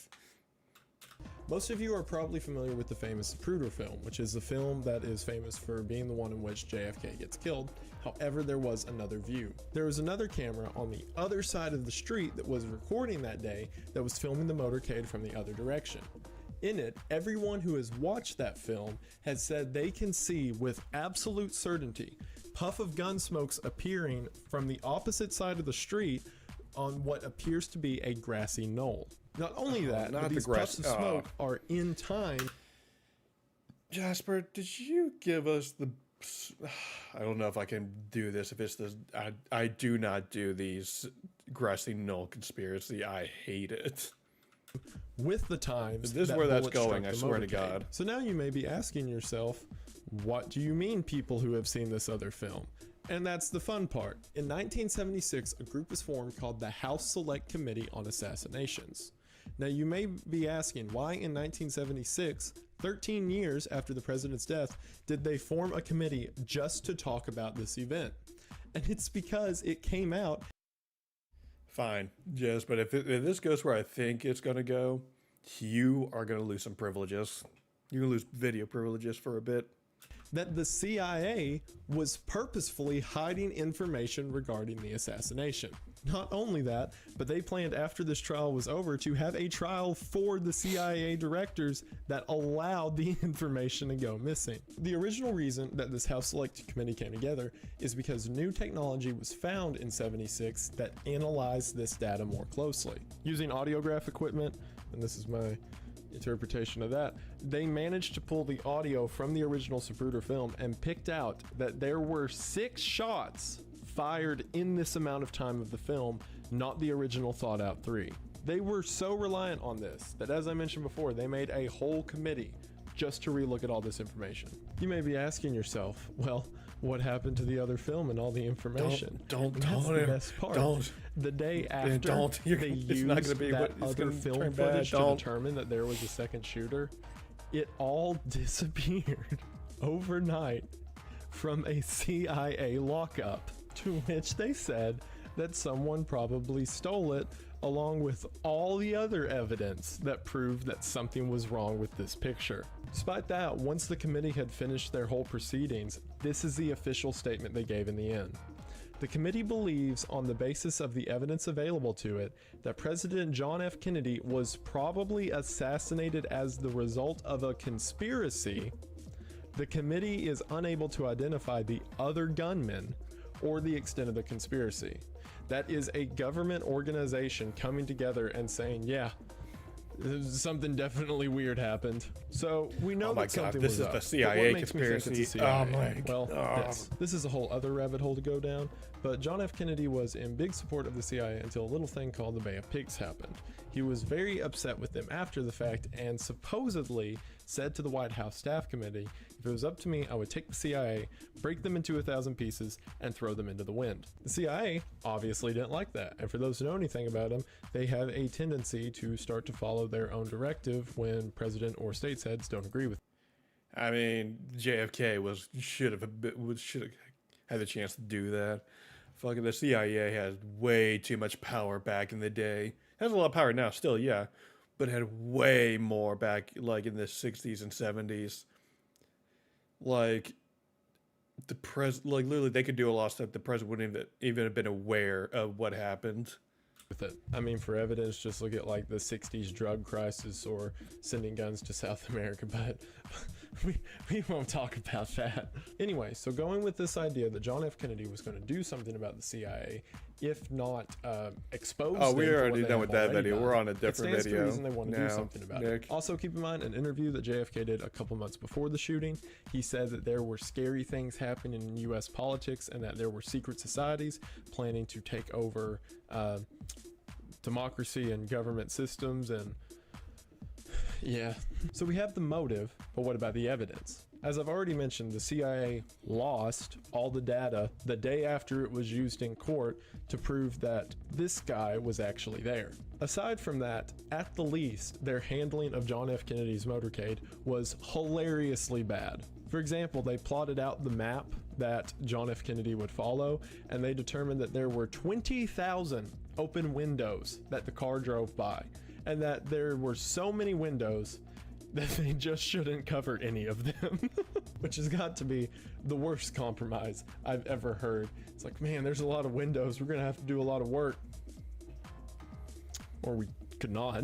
Also, keep in mind what I mentioned earlier, Greer and O'Connery, the two CIA agents who were in the front of the car. As soon as the first shot rang out, Greer did not try to run away I feel like or that's drive a away high... or anything else that's standard of CIA. I feel like a supervisor. It's like, hey, we have this issue. It's just like, pfft, yeah, that's too much work. Let's not do anything. Training. He brought the car down to a 7-mile-an-hour speed, and him and O'Connery hunched forward and put their shoulders up. It's so weird that Jackie Kennedy even came out afterwards and said he was behaving extremely oddly during the whole thing. To adequately explain the rest of this, I need to bring in another character. The Umbrella Man. The Umbrella Man has become a famous figure Umbrella in all the Academy. theories surrounding It's JFK, real. and there's good reason for it. In the middle of a sunny day in Dallas, right as the president's murdered, you can see a man in the Zapruder film who is holding up an umbrella in front of the motorcade. Not only that, but he is standing directly in front of the position Lee Harvey Oswald was in front of, and as he's standing there, JFK passes by, to which he lifts his umbrella, and immediately the first shots ring out. If that is not a man on the ground either signaling that it's the motorcade or giving the all clear to fire, I don't know what is. To top it off, immediately after JFK died, there are pictures of this guy simply shutting his umbrella and setting down at the curb. Keep in mind, everyone else is freaking out, running around, screaming, and this guy just was like, well, yep. During the House Select Committee, I mean, people respond to tragedy and stuff like that very differently. So he's just like, you know what? I'm just gonna sit down right here. I don't want to deal with the crowd. Committee on Assassinations, they were trying to figure out about this guy because obviously that's very weird and someone should probably figure out what happened here. To which the CIA brought in a man wearing a suit, holding an umbrella. The man walks into the court and goes, "Ah, I am the Umbrella Man, and this is that umbrella." And the judge went, "Seems all right to me." There was no double check. Seems There legit. was no follow-up. They're like, that man has an umbrella. He's got my vote. There's also rumors and speculation that that man was a former CIA agent. However, I couldn't find anything concrete on that, so I'm going to let that part slide. But it's weird either way. Also, in 1966... What? You just can't get over that. Homeboy walks into court. Just some, I feel like just some random dude just walks into court, just like, "Yep, I'm the Umbrella Man. You see this umbrella? This proved I'm the Umbrella Man." Not yet. I have a copy of Gerard Way's Doom Patrol, but I haven't read it yet. JFK's autopsy, and his brain was missing. Like, after the initial autopsy, they took the brain out and preserved it, and no one's been able to find it since. So... Oh, it's his brain. Oh, it's obviously his brain is sitting there right next to Walt Disney's brain in Disney World. I make it that what you will. I have no idea why they would do that. Also, the initial Warren Commission, which was the first one that happened immediately after this, that determined that Lee Harvey Oswald was the only shooter and he acted alone, was made almost entirely up of CIA members. Oh my God, as are you it was kidding me? proved later, suppressed information. There's a few things I want to disprove really quick to kind of emphasize this point. For one of the main theories that is prevailing through all this is that the mob did it. And while I'm sure the mob hated JFK, I don't see why a mob murder would be covered up to the degree that this was obviously and proven to be covered up by the CIA. Like, if the mob killed JFK, and assuming the CIA wants him dead, that's the perfect write-off. They could just say, yep, mob did it. That's cool, rather than having to do all this shady tactics around it. A lot of people also point to Jack Ruby, the man who ran up and shot Lee Harvey Oswald, as being for the mob because his family debts were paid off. But you know who else would probably pay off family debts? I'll give you a hint, it starts with CIA. The other What if you could do SEO?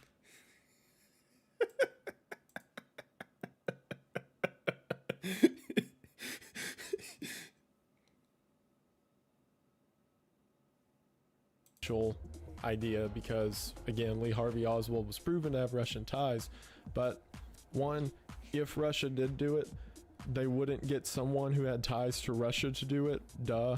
And two, the CIA wouldn't cover it up if Russia did it. I also want to say the whole theory about the babushka lady, also, why would which was a lady who Russia was do it? babushka, who like, kind of similar to the Umbrella. Lee Harvey Oswald lived in really Russia for a bit after JFK was murdered. I don't really see how that could be related to anything. She wasn't brought up later. I think she was just an old woman who was there and saw all of this play out. I also want to go another level deeper with this. There was a guy working at the CIA whose name rhymes with Gorge, H-double-oo. Yeah, he tried to defect to Russia. Gorge Mush, that's what we'll call him. Gorge Mush was there for one a of the bit, but people just couldn't put get over this citizenship. whole motorcade route, and one of the people elected to keep the president safe. So much so. I try to think. Hang on, I'll be right back. Entertain yourselves.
God damn it, Nick! What the fuck?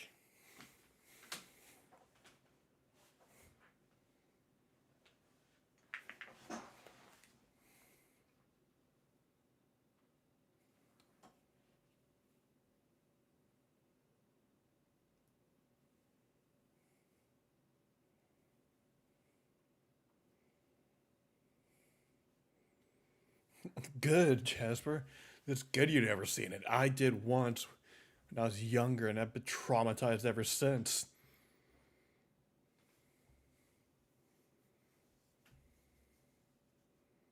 Do you mean the Iceman to my Spider-Man?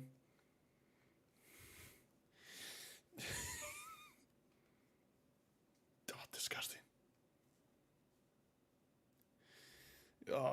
I've never seen Blue Waffle. I don't ever plan to. Not even for money. That he was in Dallas on the day that this all happened. So keep in mind, he failed his job. So Benny, if you're my Iceman, then who's my star? My Firestar? harder than If anyone you can do that, possibly Jesper, fail. I will His ban job you, was to make unfriend sure you, nothing ban you, happens and to I will this guy, literally and he just got shot at least delete twice. you from Not my long life. after this happened, Don't that tempt man was me, I swear to promoted to God. director of the CIA, and then another position. Not only that, but when George Bush was asked years later about where he was on the day of Kennedy's death, he said, I don't remember. You were in Dallas. All of it from Nick, why would you say you're the fire star? Don't sell yourself short like that. Don't be fire star. You're the Deadpool. You're actually popular. Don't be fire star.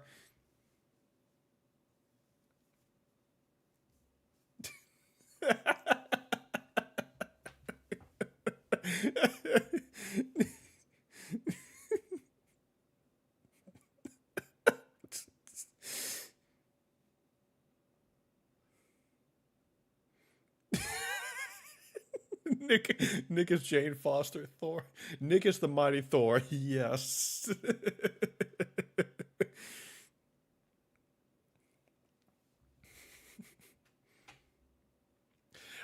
But Nick, what, Ben? Oh, fine, Ben. But why'd you put me as Iceman? That's just mean. from head to toe reeks. There's absolutely no way that you could convince me or anyone else who thinks about it sensibly that Lee Harvey Oswald was just crazy. Are you saying Nick has an STD? What the hell? That's so mean.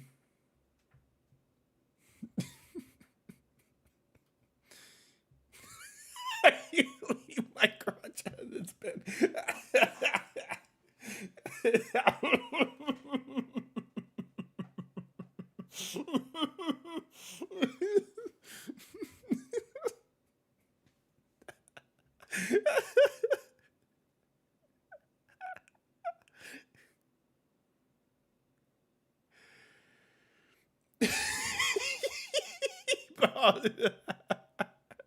I'll bring your crotch if I want.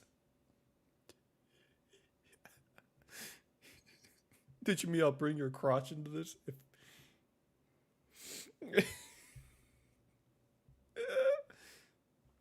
Crazy dude who acted alone. Oh my is God, in my I'm trying to firm learn and about the honest CIA opinion, conspiracy. as the opinion of many others, that the agencies and powers that be wanted this man dead. And while I do believe they used Lee Harvey Oswald as part of it, he in no way acted alone and he in no way acted on his own agency. But we'll never know, because the only guy publicly who would know, this one, got shot by a random man whose family debts were paid off before he died 4 months later. So we have the motive, we have the method, and we have the evidence. In my opinion, they are absolutely guilty, and even not of this, some other stuff. Also, just as a side note, a bunch of people are worked up over Texas Red's identity, who that could be. There's a lot of theories about it. Obviously, we'll probably never know for sure, but from everything that I've read, there was several CIA works with Cuban guerrilla fighters who were being trained by the CIA for whatever after the Bay of Pigs. And most of the evidence all over your points Tatum. to certain Cuban marksmen in Dallas that day. So probably either way, it doesn't matter, because just like Lee Harvey Oswald, they were a gun one way about it. If Lee Harvey Oswald got caught, which he did, oh look, Russia did it. And if a Cuban guerrilla fighter got caught, oh look, Cuba did it. Either way, the people who really did it wash their hands of the situation and get a walk away. I should also mention, before anyone decides that I am a threat for this, this is a joke. It's all a joke. This is post-irony humor. This is entirely educational. I believe none of it, and you should believe none of it, and everything is a joke. So, tomato, potato. Anyway, now that we're done with all the jokes, thank you all for watching. This is something, again, that I just decided to do spur of the moment, so I hope you enjoyed. If you want me to do more like this, I certainly can make more funny jokes. Either way, if this demonetizes me, I am absolutely thankful for all of my patrons, and a very special thanks to my top tier patrons. Thank you, Kayla. Thank you, Pef. Thank you, Eddie. Thank you, Benjamin. Nah, they're not my sponsors, so I don't want to hear them. No.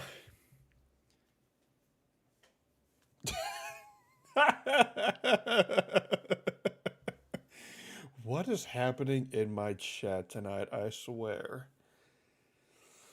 You are all lunatics.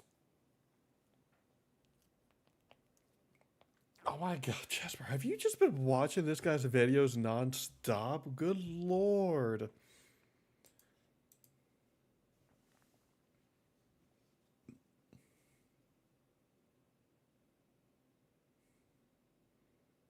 You know?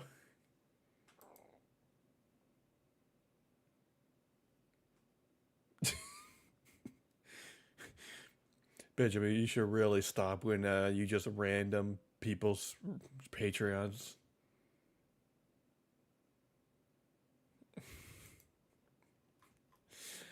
I thought that was gonna be Dragon Con, man. What the hell?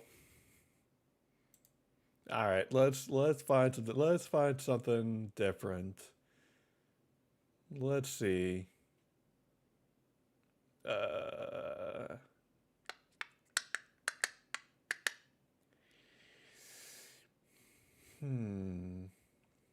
Here we go, Nick. We could have watched an entire video all about Warhammer 40K. I think that'd be great for you.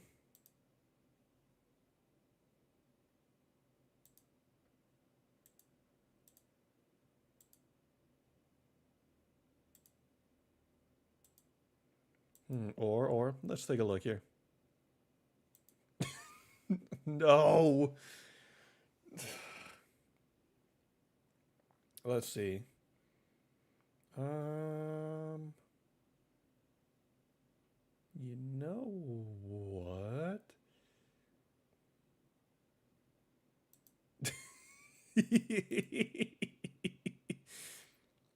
So Warhammer 40K, and we just get a, all right, guys, I'm out. I'll see you guys later. Bye. Yeah, I'm good.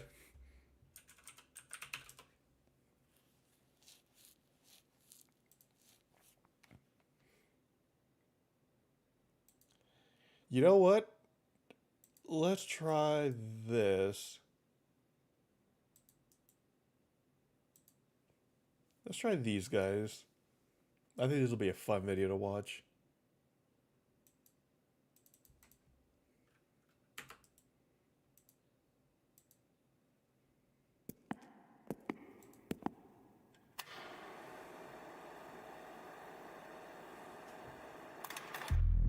Whoa, is this person somehow cooler than ENVtuber? When I think of a heist, the last word that comes to mind is lazy. You don't encourage someone to rob a bank. Rob a bank. Welcome to the series premiere of Mystery Files, where we take a deep dive into cases that span from the creepy to the truly bizarre and everything in between. I'm Ryan, and today I'll be forcing my colleague Shane to hear all about the unhinged case of ENVtuber. And in the end, you'll have to decide if the mystery is solved or if it's simply a mystery. No, it's going to be BuzzFeed Unsolved.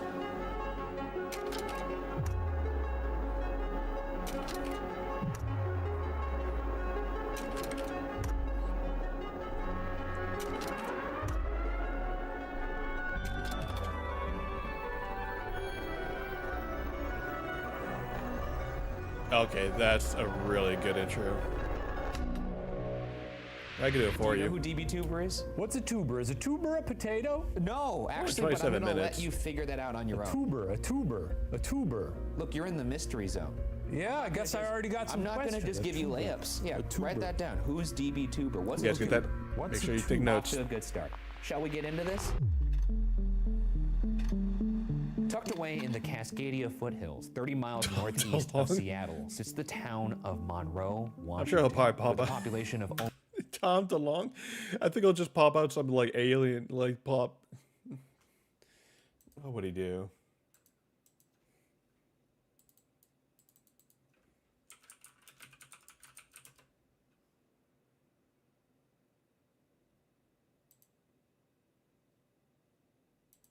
I'm sure he'll give you all the small things.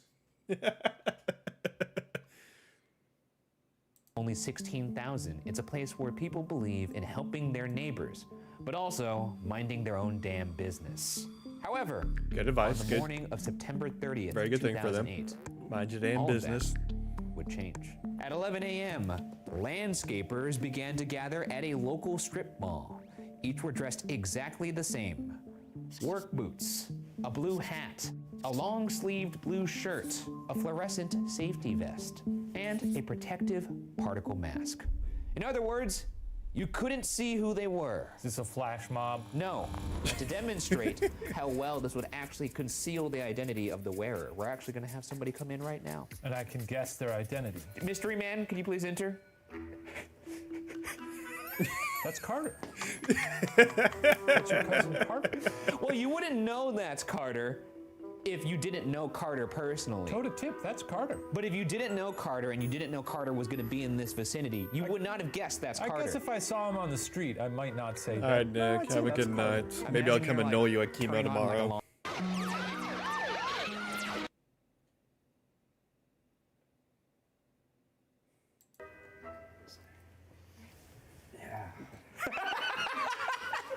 Thank you, Carter. That's good.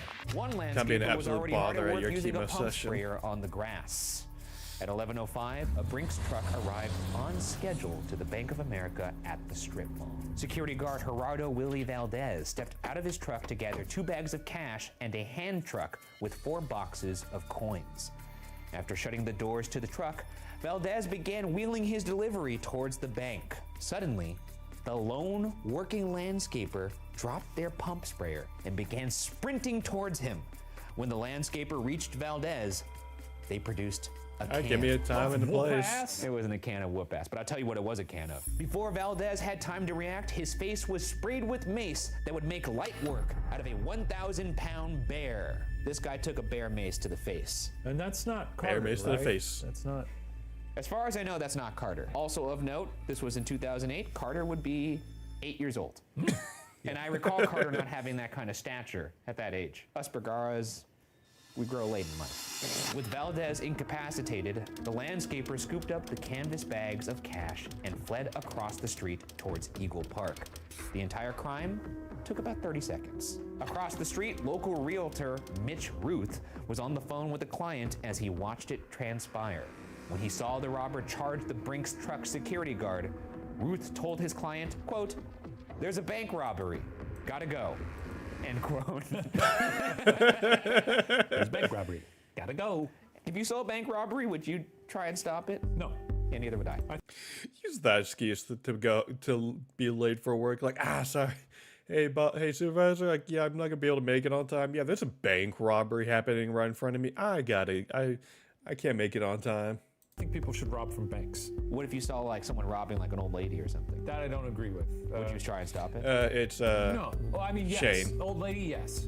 You would try and stop. I would try to stop someone robbing. Shane's the one. Shane's the one in the chair. trying to He's the one who prove talks shit to the No, ghost. I would stop an old lady from. You know that. You realize I'm saying stopping someone from robbing an old lady, not stopping an old lady from robbing a bank. Yeah. I see what you're saying. No, Okay. I know what you're saying. Yeah, okay. No, if I saw someone, punching an old woman, I'd be like, hey, can't be doing that.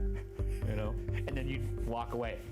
Remember that. I did my part. Calling the police on his phone, Ruth watched the perp Frogger across traffic and gave chase.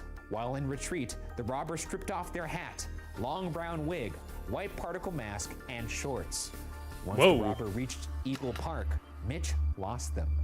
The last thing Ruth saw was the robber running into the woods with nearly $400,000 under their arms. I was wondering this as I was putting this together. How easy would it be to have literally $400,000 under your arms like this? I mean, it depends what kind of notes we're working with. I would hazard a guess, and I may be way off here, of 60 to 80 pounds. And how much do you think that would hinder your movement? I mean, obviously, Not much. I'm a big, strong guy. I was going to say this is obviously more of a question for someone who's an athlete, so this may not apply to you.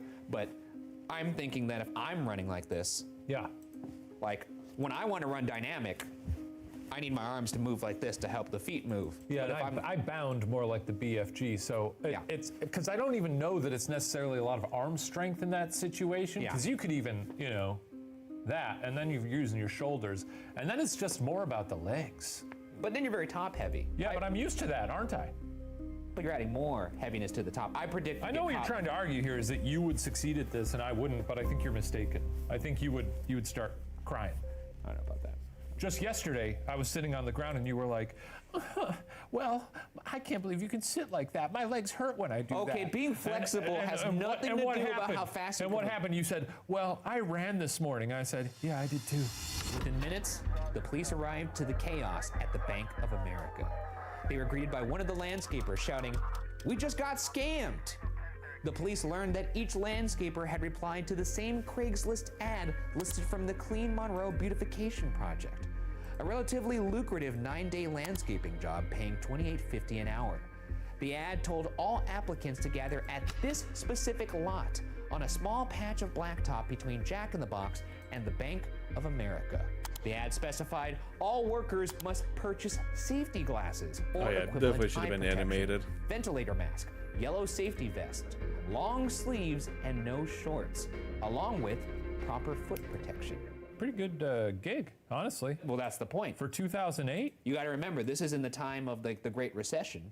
Kind of shitty, you got to buy your own little masks and stuff, Yeah, but probably fun to buy. $28.50 an hour at that time. Cool little costume. Now that we're in your mind, you see this ad, you're struggling, you're a landscaper, you get there thinking I'm about to have a nice payday, you see a bunch of people dressed like you. Who are these guys? What's your thoughts? Well, I have been a landscaper, and that's the team. Well, you gotta also remember, this is a Bank of America they're landscaping. Just not wild a lot of crime. greenery at a Bank of America. I will say that is a pretty big team for what is probably a pretty small lot. But is it enough for you to be like, what's going on here? 12 is overkill. And this was the sentiment of the folks there and also of the lead detective who showed up and realized all these people responded to the same ad. Let's get into why that happened. Lead detective Tim Bazell followed the gravel trail the perpetrator had fled down. Along the way, they collected the items left behind. The path came to a dead end at the edge of Woods Creek, a stream less than 2 feet deep. After finding nothing for an hour, despite the use of a helicopter and a canine unit, a patrol officer finally found a yellow and black inner tube 200 yards downstream, hidden under the underbrush. Whoa, is this person somehow cooler than DB Cooper? Because my man Coop, cool guy. Cool guy. Right? Sunglasses, suit, ordering bourbon. Yeah. I mean, I think we should have definitely have more seems to animated value movies done well. The chillaxitude. That's right. Of a lazy river. He has an aptitude for chillaxitude. Exactly right, mon frere. And Yeah. I respect that. And you know what? Can you think of anything more cool than having a high-octane crime and then kicking back on a lazy river after? You're just sitting there with 2 bags of money, sucking down a little Mai Tai. When I think of a heist, the last word that comes to mind is lazy. And this guy's a fucking genius. I like that. Also You know what, found was that's a torn like- off shirt, that's- a radio that was velcroed onto the... That's actually just very smart of like easily getting away. Just like change clothes, throw the money under the tube, and then just drift away, like drift on a raft away. Because it's not gonna be something that like is immediately gonna be, people are gonna be like, oh, robber right there. The inner tube, and a steel cable stretched between a tree and a fallen log that the robber used to pull it. God damn it. Gotta change videos. Gotta. My YouTube just got suspended. Live stream got suspended on my YouTube. Oh no! Damn it. Fuck. Let's find something else.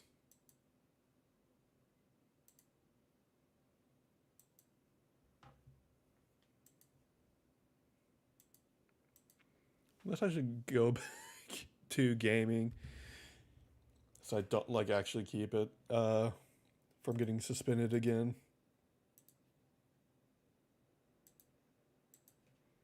Let's see.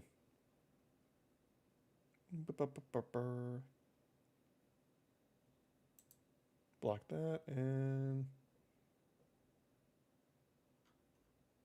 bye-bye.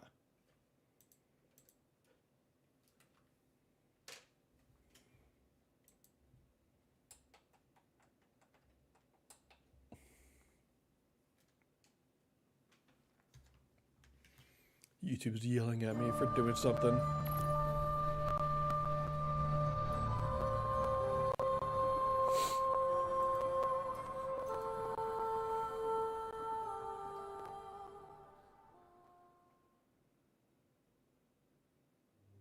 YouTube was mean to me. I'm surprised it didn't happen with, what's his name? The history videos, but I guess since the watcher's way bigger, they were like, hey, hold up. Yeah. Well, only on YouTube. Twitch apparently was fine with it, but YouTube was just like, oh, hey, you can't be watching this YouTube video, this big content creator videos. But this history video about the conspiracy that the CIA killed JFK, nope, that's totally fine.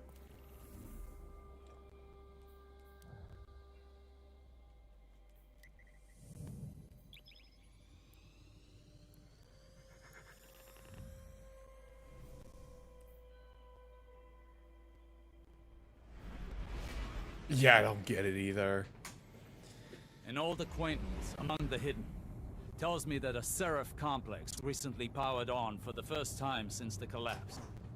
Shortly thereafter, Vex incursions were reported. I don't know whether it's just a thing that Watcher has or YouTube has. I don't know. If the Vex gain access to its systems, they'll use I'm just gonna go back to playing some Destiny. Data away from us. It would be that's because I actually want to keep playing Destiny 2 anyway.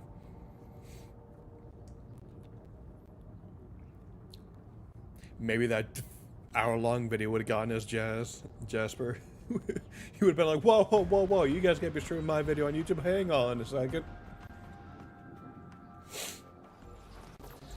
Y'all, YouTube's a walking oxymoron, and now fucking Twitch is too, because oh my god, Twitch just changed their sponsorship stuff, and honestly, centuries in Martian rust have done this place no being a content creator is becoming harder and harder. Arc surges destabilize the complex, and Vex are breaching the command matrix. Go.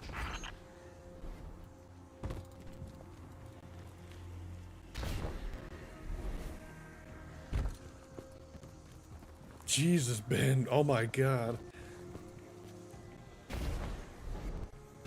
I'm gonna say TMI, my guy.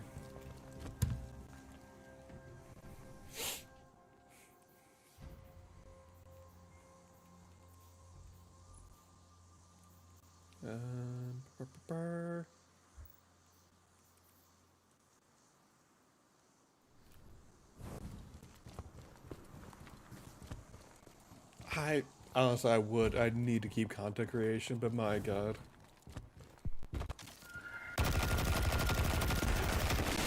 Maybe I'll restart doing some TikToks again, maybe get that side going again.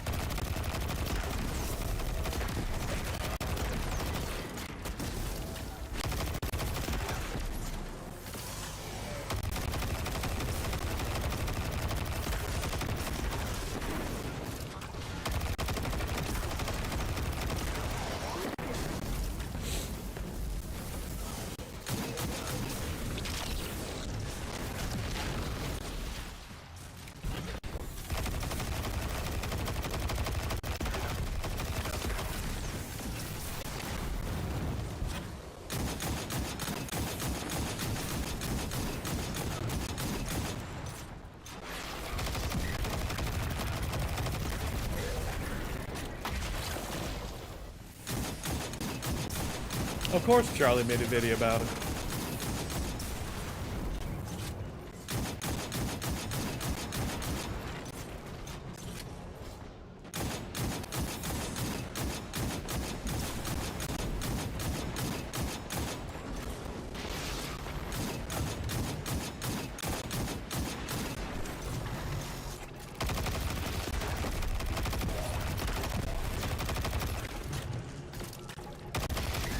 This honestly, I'm starting to realize that's the hard part about doing content creation, is that some of these sites you kind of have to get them back when they were more content creator friendly, and start then, or else once they get like more anti-creator, it gets harder and harder to build a following.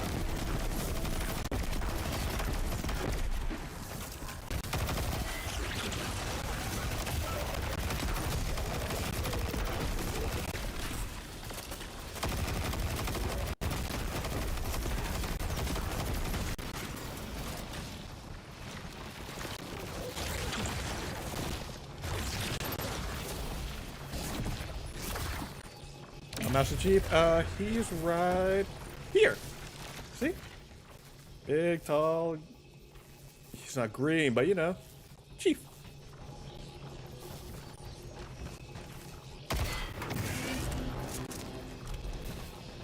Oh, God damn it. Come on. Get out, get out, get out, get out.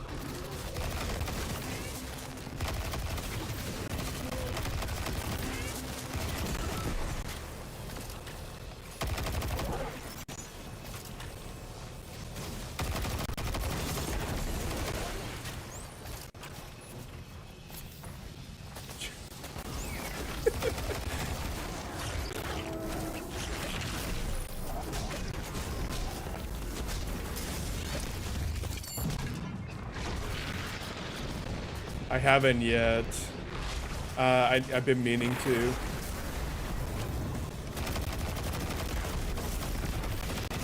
I know it's gonna be good because that's got the Waz.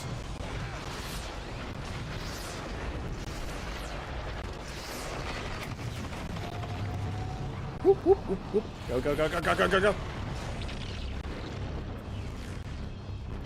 Escape! I know he did a damn good job with it, though. Oop. Gonna use guys' back.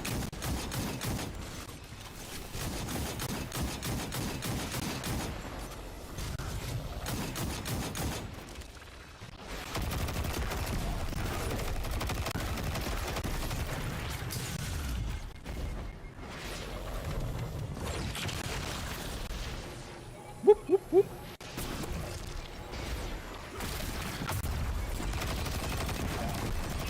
Stay back! Back, all of you!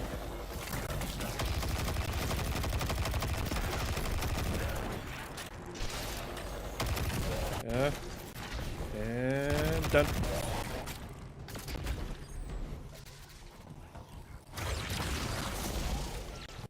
Whoop.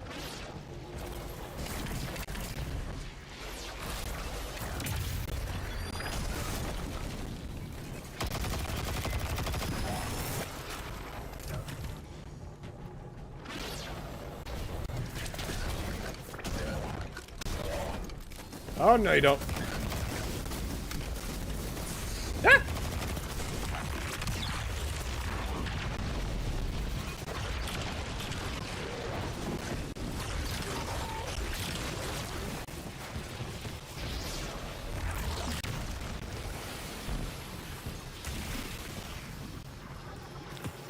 I don't think I ever watched the Irate Gamer.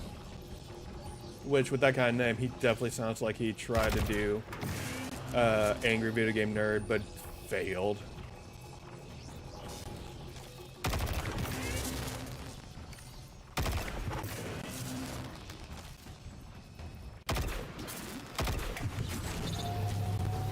Whoop, whoop, whoop, whoop, whoop, whoop, whoop. Oh!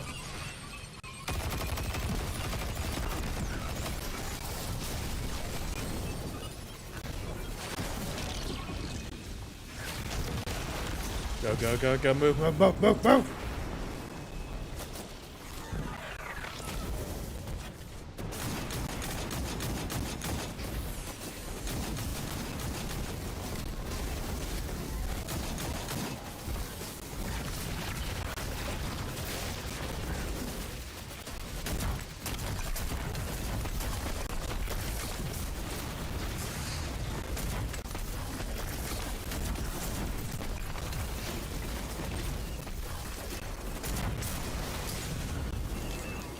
Ah.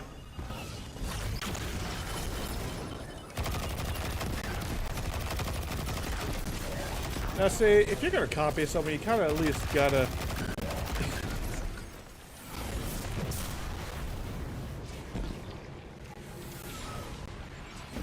So you literally was a definition of, hey, can I copy your homework? Sure, but change the thing so it doesn't sound the same, and then doesn't really change anything.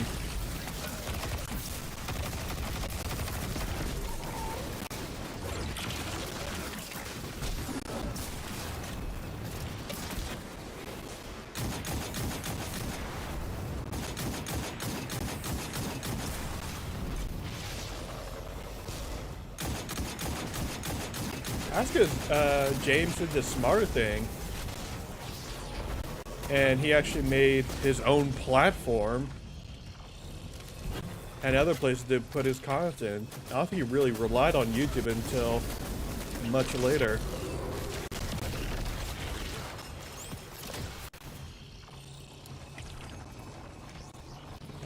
Then that one goes up here.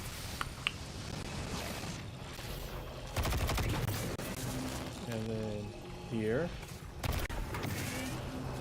And then that should...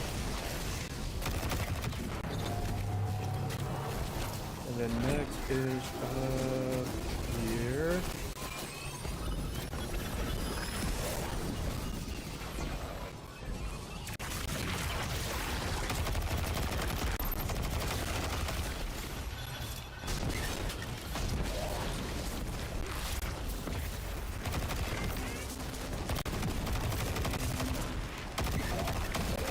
Whoop, whoop, whoop, whoop.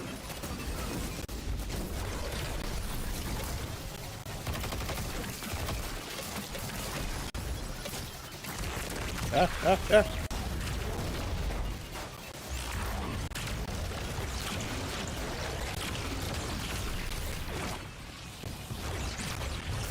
Get back here, you damn coward!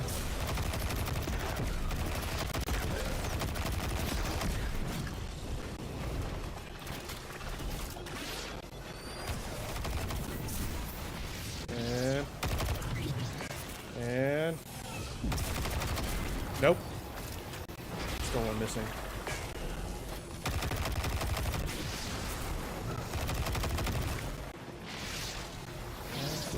Oh, god damn it.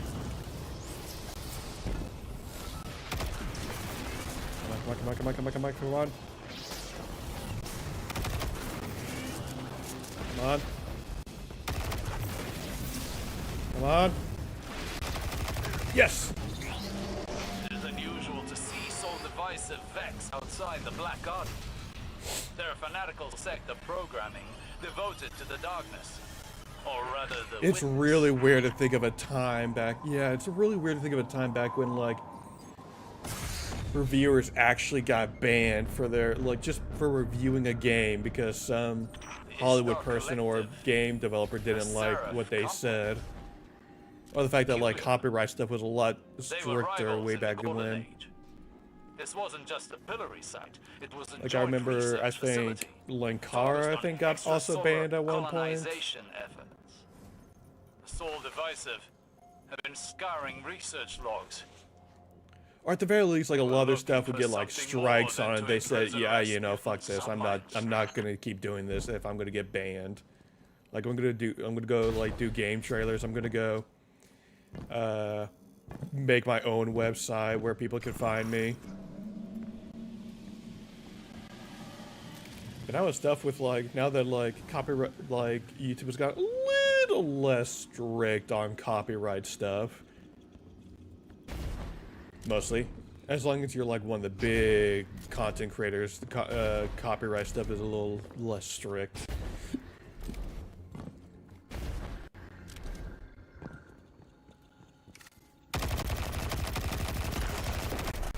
Oh, yeah. Yeah, okay. Well, that hasn't changed much. They don't like cursing now. And, like, they got even words about cursing now.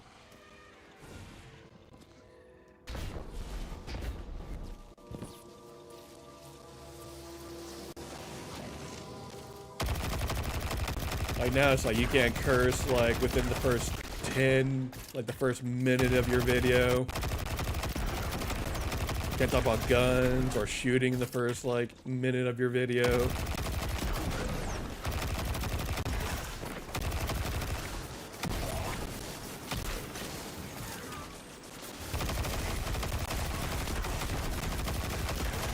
Ah.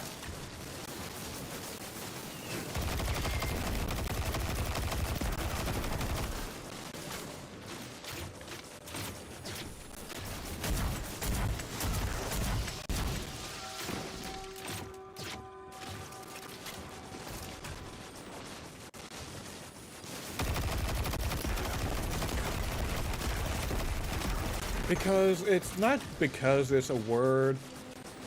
It's because more, I'm not gonna say like conservative as in like Christian conservative and all that, but more of just like, well, something like that. More of just like the general term, how conserve is used. It's like anything. It's all about the investors. It's all about the people who pay YouTube to have sponsorship. Like if they don't like the fact that people are cursing, then people aren't allowed to curse. What the investor says and what the sponsors say goes with most of these websites.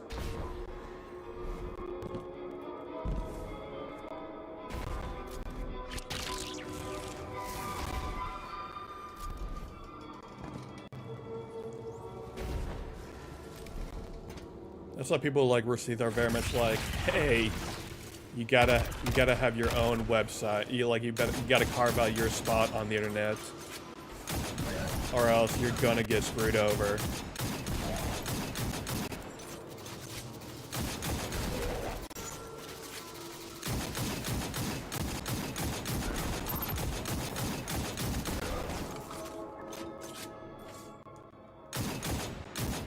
But honestly, if I get bigger in content creation, I'm definitely gonna make my own website to have like backups of my streams or do other content with, so that I can actually like, if TikTok or YouTube like bans me for some whatever stupid reason, I could just easily be like, all right, well, I'll just go back to my website, go find me there.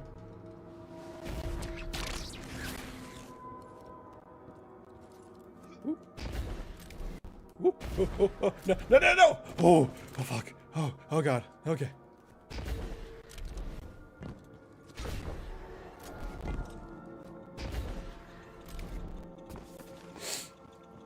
I mean, like, yeah, I think Aaron, especially the one who's definitely mellowed out.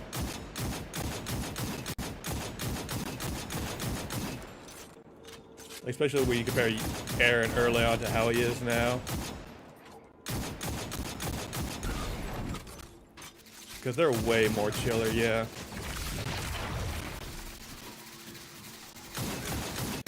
Hey, why the fuck would...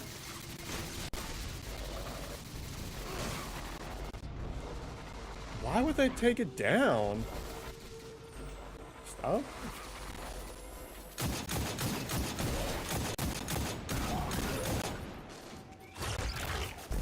Whew. Oh, that was close. I guess probably because you were talking about like, oh, they massacred my boy. They shot him in the head. Probably why. Extremely dumb reason, but what can you do? Except put it right back up.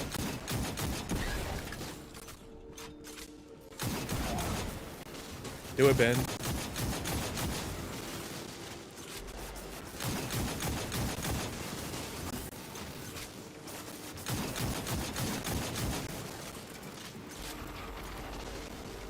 Ah, fuck.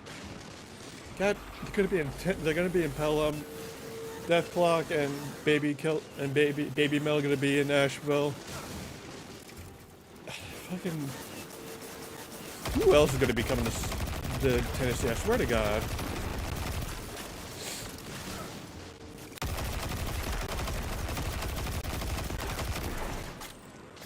I did at one point try to go to their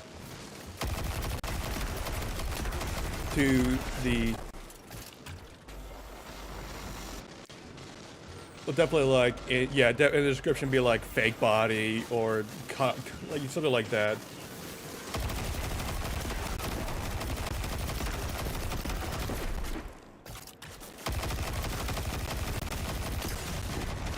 Sometimes that's for a TikTok. That's all it takes to say like, hey, fake weapons, fake guns, fake.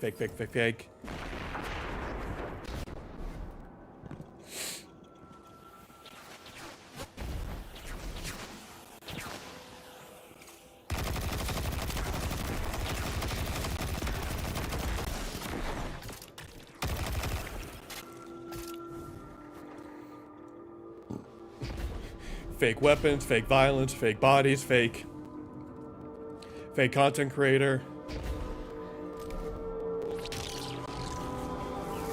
Later, suckers! Help me, suckers! That's always one of my favorite jokes from,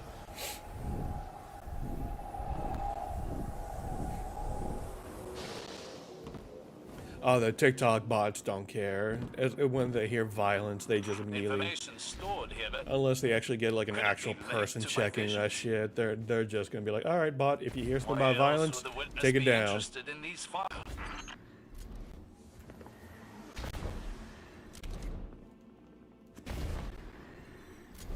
Damn it, fuck.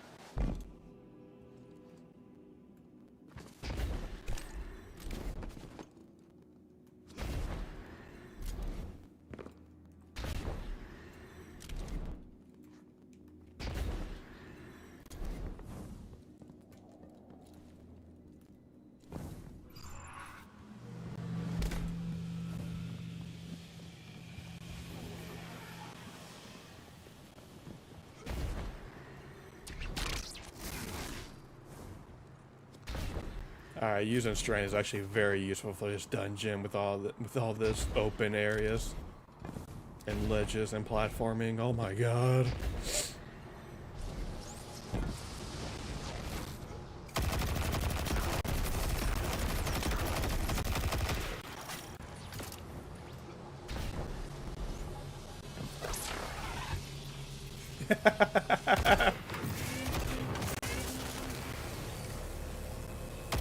Oh my god, with the oh my god, I'm just realizing, with the remake of Metal Gear Solid, can you think of just having that again?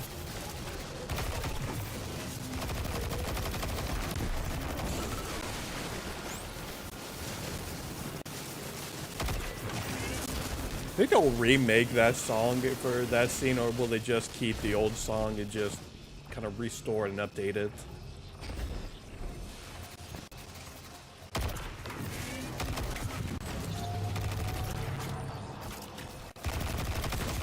Because I can't wait to be in that tunnel in a crisp 60 FPS 4K.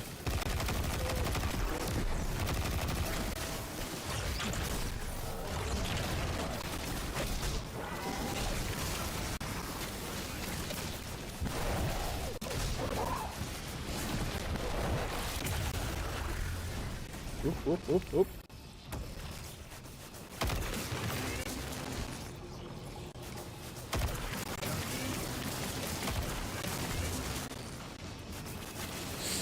I know they're keeping all the OG dialogue, but I wonder if they're just gonna do anything with the music, though.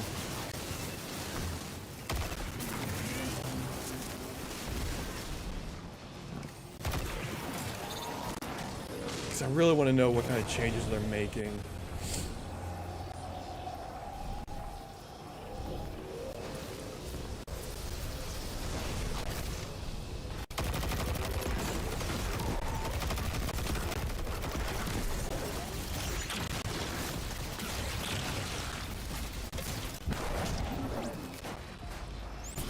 Plus, I wonder...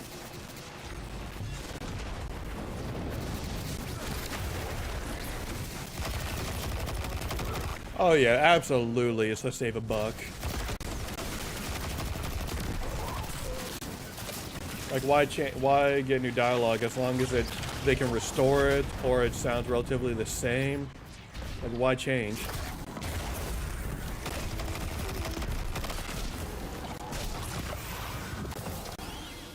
Oop. Alright, time to go.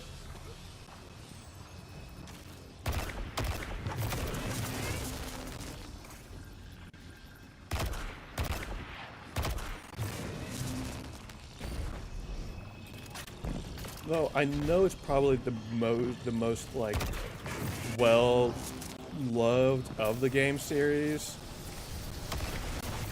but I'm mostly questioning why Metal Gear Solid 3. Like, nothing against the game, I was just like, well, why that one?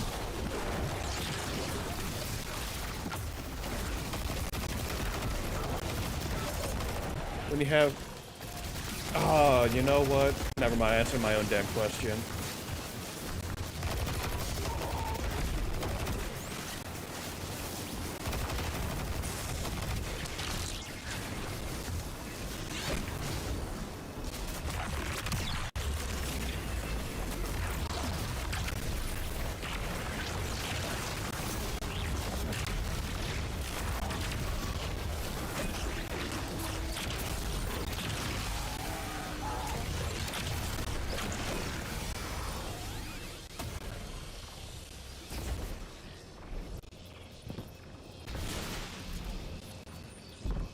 Yeah, it's like, out of probably any of the older games, I could probably say that 3 is the one that's held up the best from the PS2 era.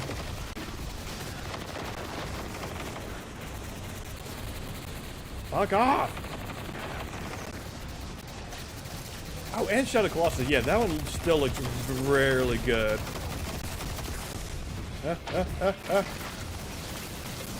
Fuck.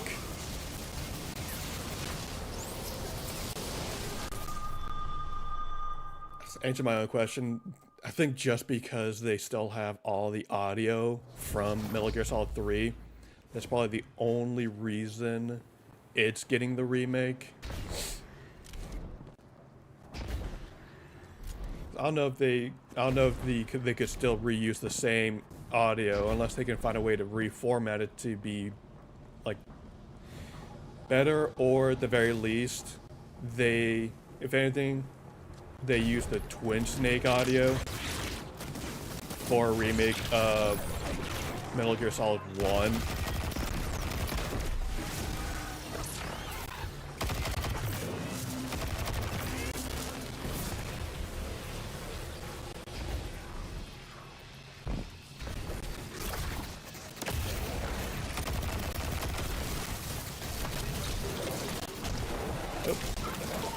Punch. Punch. Whack-a-mole.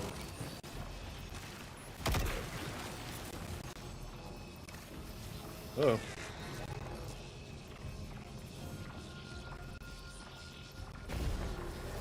Alright, also.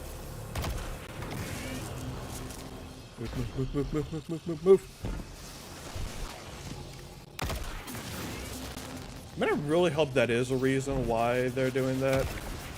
Is just to be in chronological order. That'd actually be, I'd be okay with that. Plus, I'm guessing it's probably to check to see if, like, hey, would people be down for remakes of Metal Gear Solid? This would actually make them money.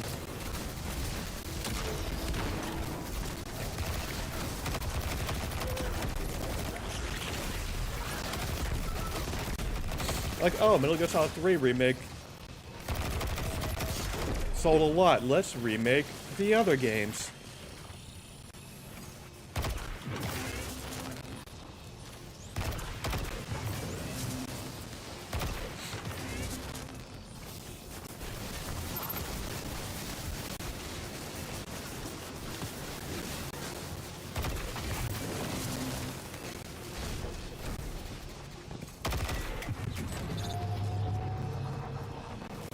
Shit.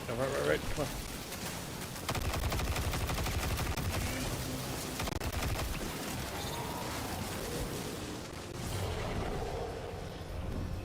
The reaction happens.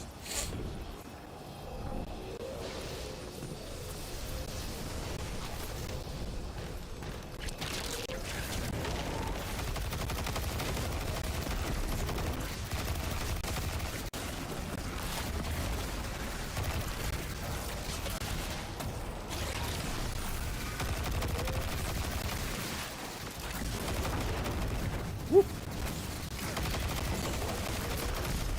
And that, they all exploded. Okay.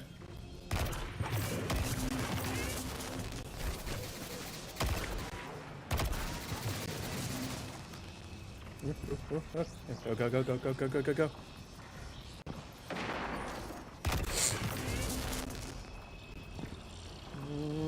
Go,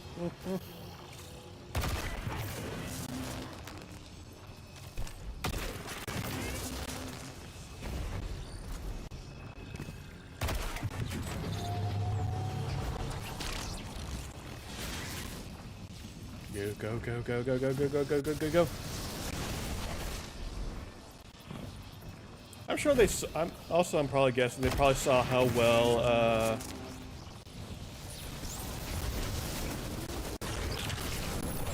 the Resident Evil remakes did, and they're just like, oh, we want that money. Give me that cash.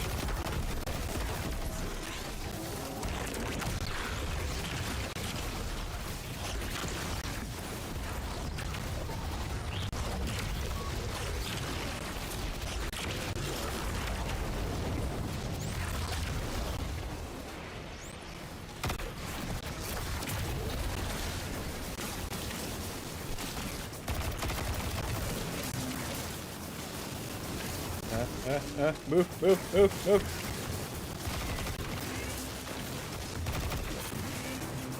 Go, go, go, go, go, go, go.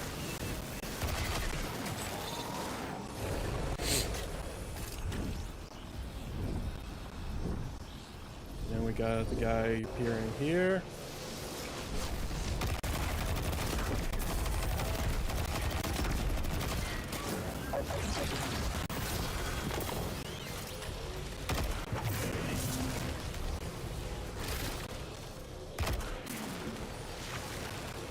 Oh, it's that way. Nope. No, it's down there.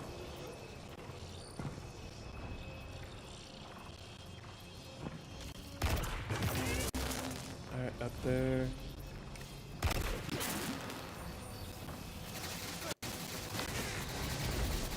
There.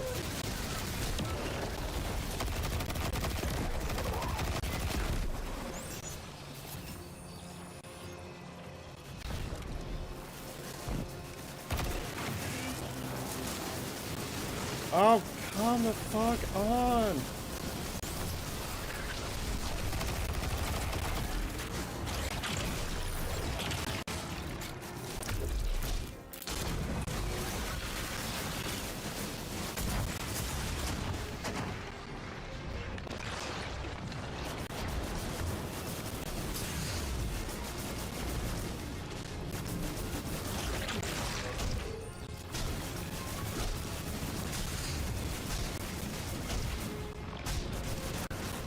Oh, I'm dead. Okay.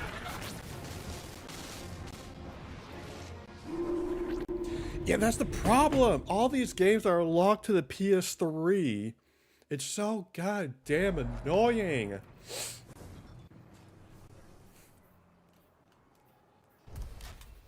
Let's try the Monte Carlo.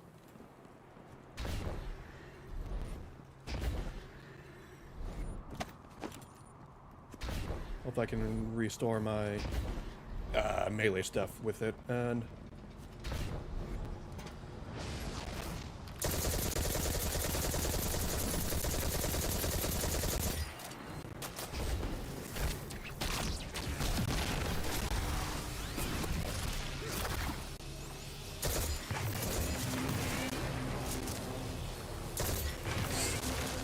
hell, like Metal Gear Solid 4 isn't even a part of, like, the PlayStation Plus stuff. Like, I've got God of War 1 and 2, like, and the PSP games of God of War are even on, PlayStation Plus. But the only thing on PlayStation Plus is, the Metal Gear HD collection. That's it. Like, not even like Metal Gear Solid 1 or Metal Gear Solid 3, it's only just the HD collection.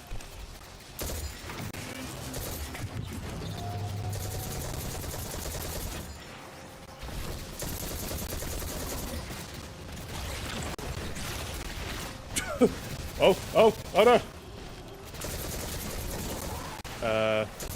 Die?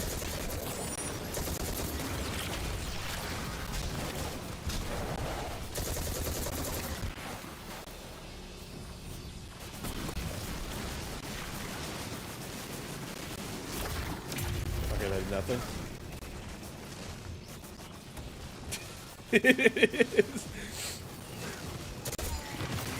It is a really good movie.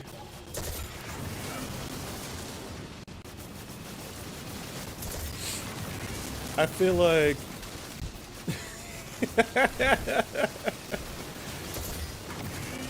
I feel like 4 is one of the few games you could actually watch like all the cutscenes put together on YouTube and probably not miss anything.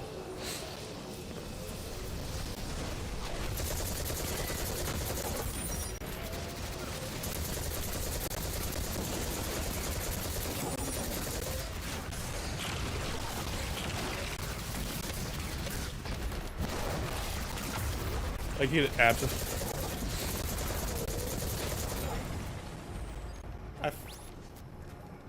Yeah, I know. Like I know there are edits of it. I'm just saying, like, it's one of the few games that can do that, and you're not gonna like really miss like what any of them means.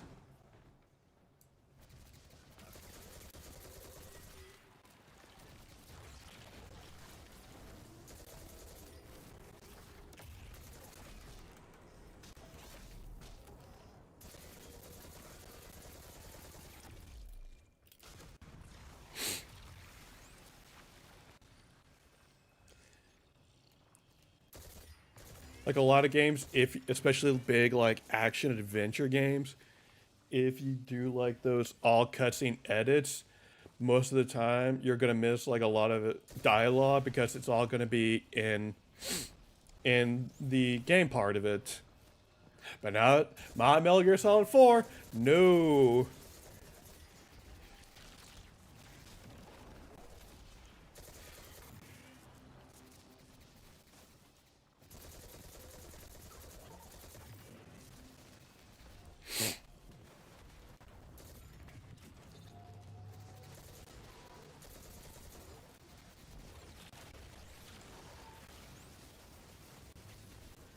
I wonder.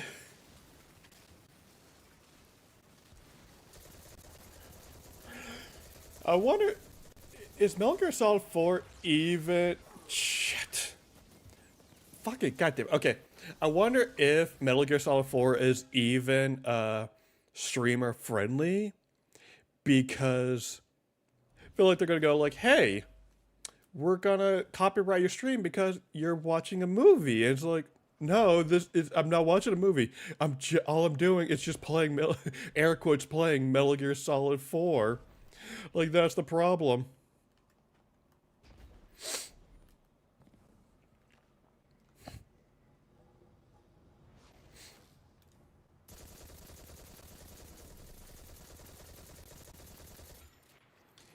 Yeah, Ben, if I stream Metal Gear Solid 4 somehow, I'm gonna have to like take a day, especially with the ending cuts, and be like, all right, everybody.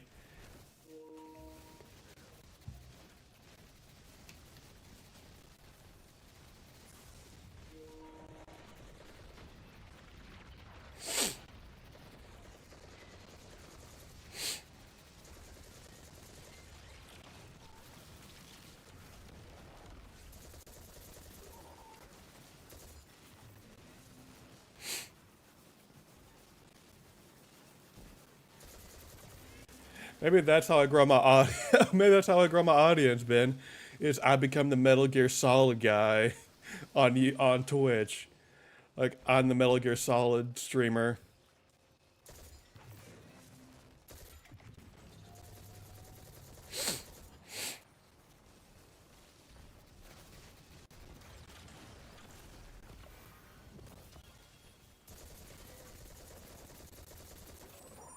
Like, no. Destiny, that's not the thing that gets me an audience. No, it's gonna be Metal Gear Solid.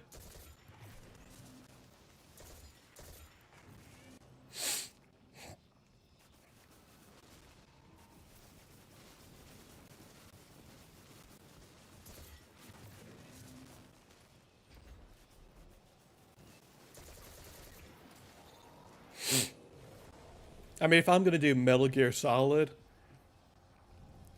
I think I'm gonna play it in chronological order.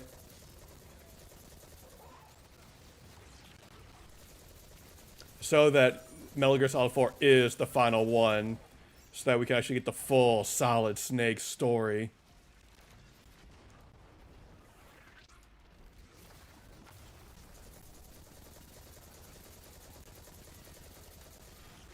So we get it all.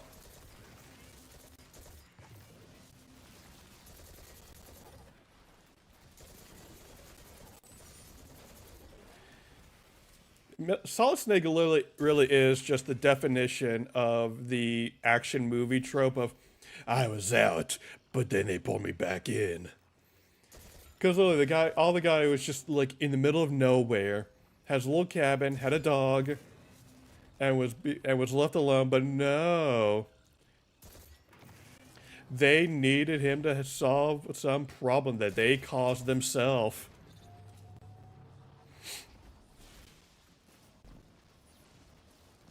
Solid Snake, your clone brother is trying to steal Big Boss's body. He needs you to do this. Fine.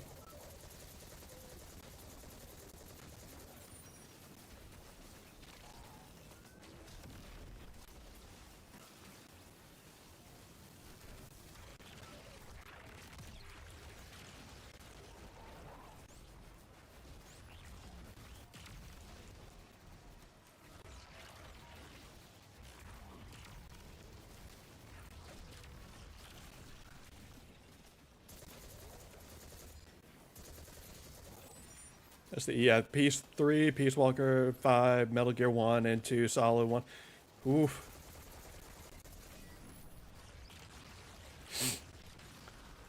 Oh, that's right. We'd have to do Metal Gear, the OGs.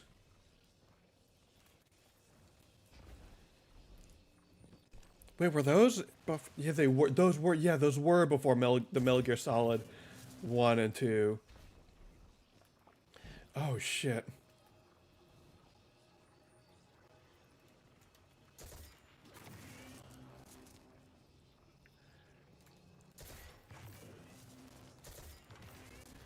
Jeez, if you think games being locked to the PS3 was annoying, trying to find the first Metal Gear 1 and 2 games, then definitely have to ROM those.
Fucking god damn it.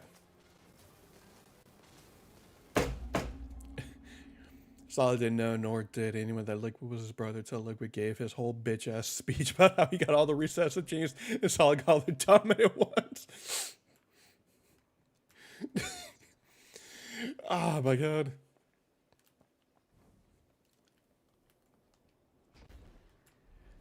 Shit, fuck, god. Ah!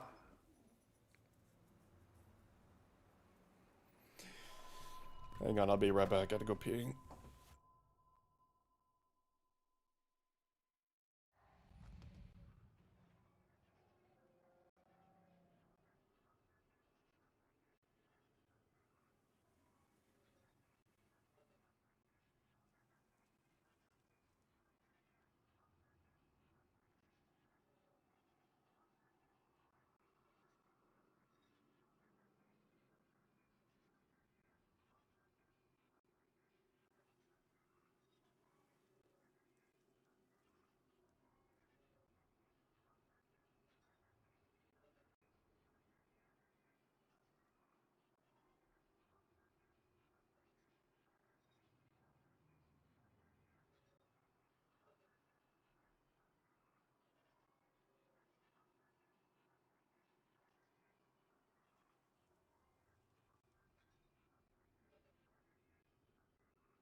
Oh my god, okay.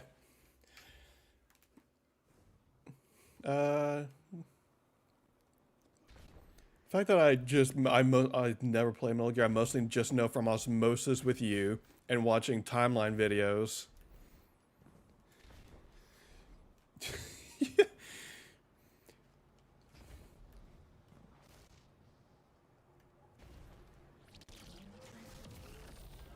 Fuck. That was supposed to happen. Shit. Okay.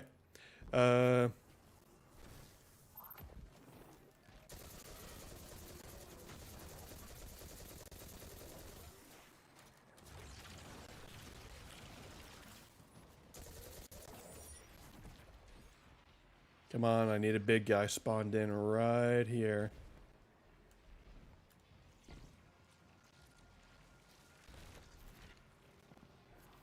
Come on. Come on, big guy. Where are you?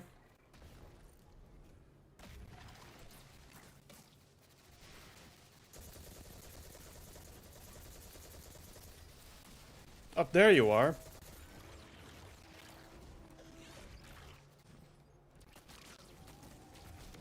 No, God, no! Oh.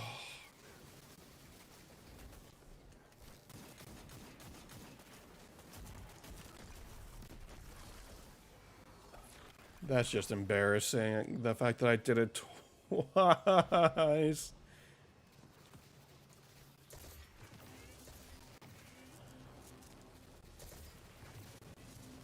Alright, okay. Okay, let's...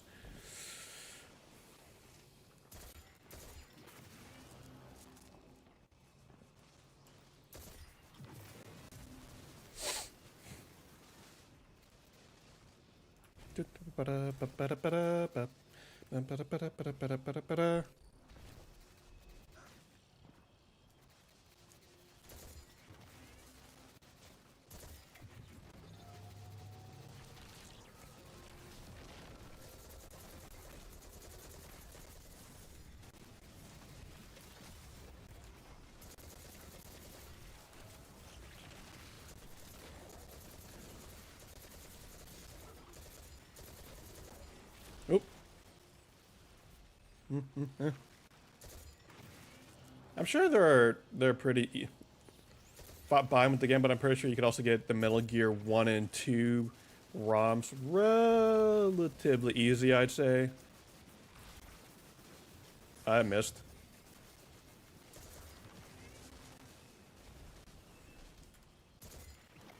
Oh my god. I feel like the game that's going to take the longest will probably be either 4 or 5 playing gameplay wise. Oh, playing wise.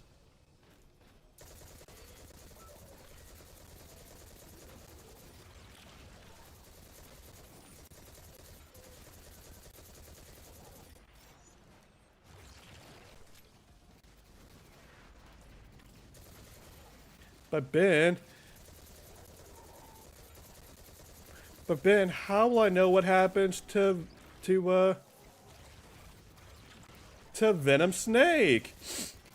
A plot point that apparently needed to be answered in Metal Gear Solid 5.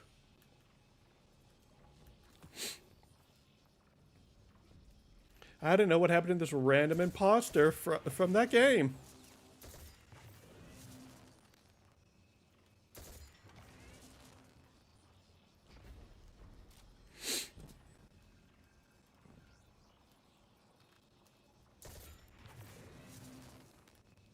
Oh yeah, and I also have 5. I also have 5 on PC. So hey, I could probably also get mods for it too.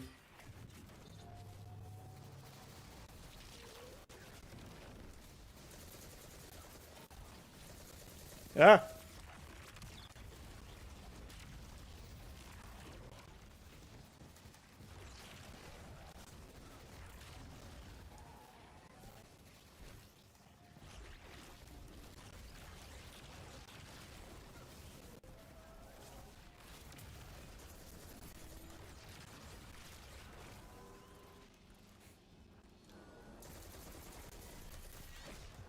Wait, Gray Fox dies? Spoiler! Oh my god.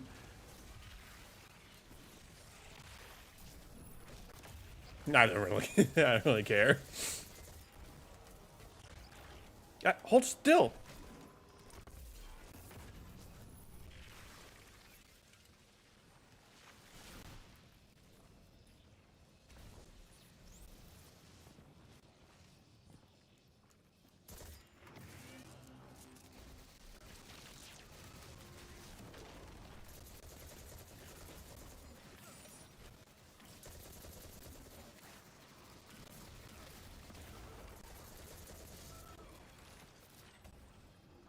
Wait, what kind of mods can I even get with Metal Gear Solid 5? Hang on.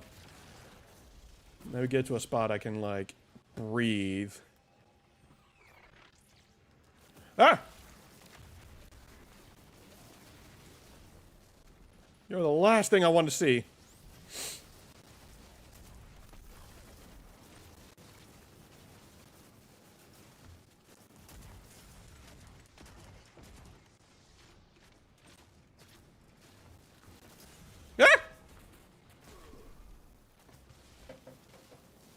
Air quotes, dead. Yeah.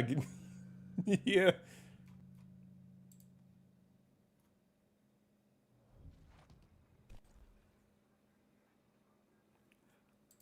Hang on, let me actually look this up real quick.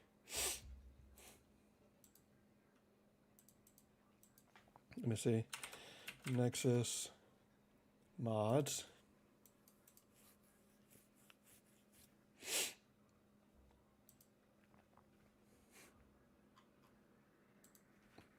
Metal Gear.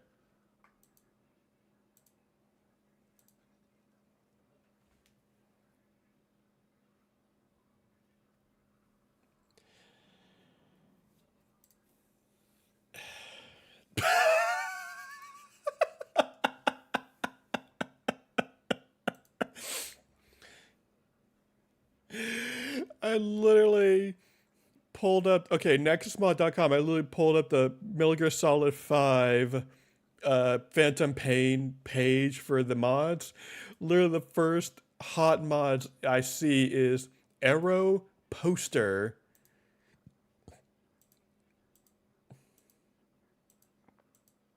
Which it just puts naked hentai girls on on the cardboard box that Snake uses to sneak around.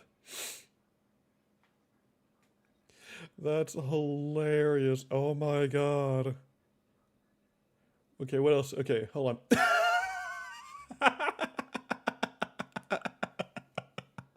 Oh my god, Ben, you could get a mod that makes you look like Jack, that turns Venom Snake into Jack Black.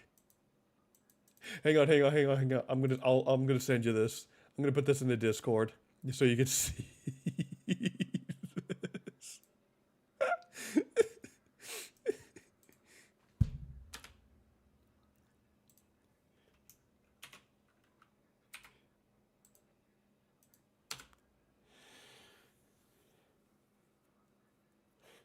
Oh my god, that's amazing. What? Okay, what other? Hold on, let's go to popular mods of all time.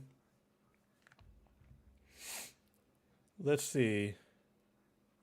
Got Mod Manager, got Infinite Heaven.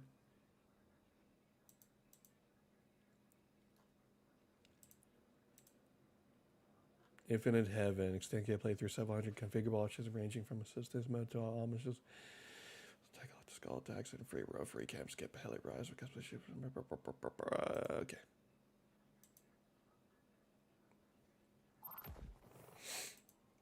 Let's see what other mods have we got. No more timers. Okay, no development requirements. That's good. The Ultimate Phantom.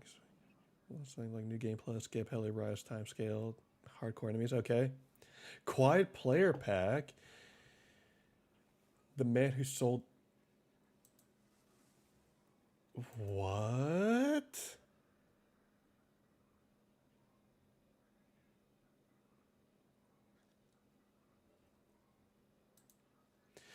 The man who sold Let the Legend Come to Life, put those 9 years behind you, or turn as Big Boss. This mod allows you to play as the true Big Boss with either the classic mullet or Venom Snake's ponytail. You can also choose between 2 arm styles to replace the bionic arm if you wish. If you'd like to replace the bionic arm on a specific outfit with a specific arm style, you can download the option file. It's all like getting the headphones, blah, blah, blah. Oh. So this mod allows you to play as Big Boss in game. That's cool. Okay.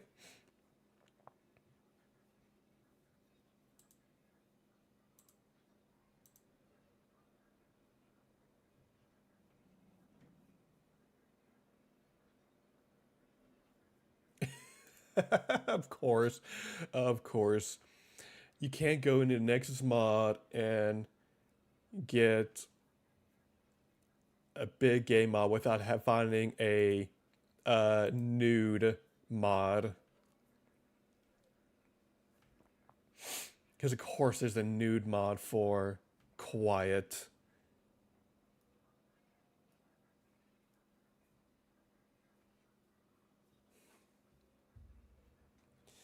Oh my god.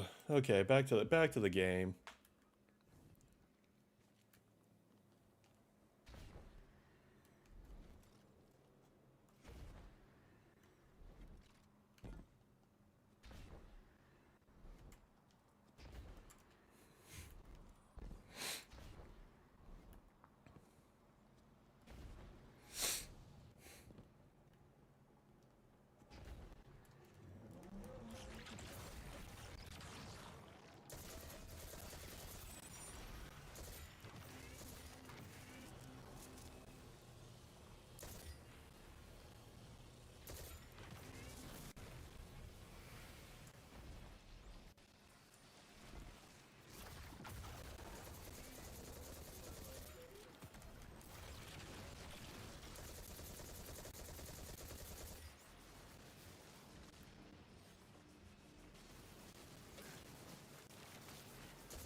Go. Move. Stop getting shot. Go.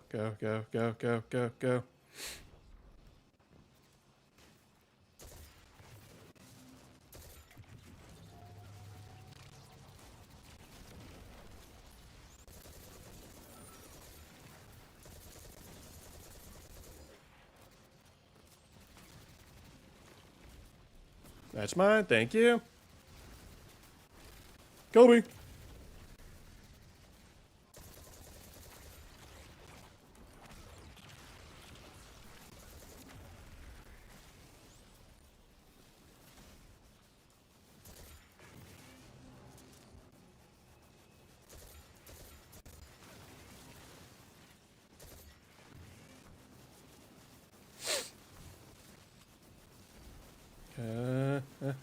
My ass.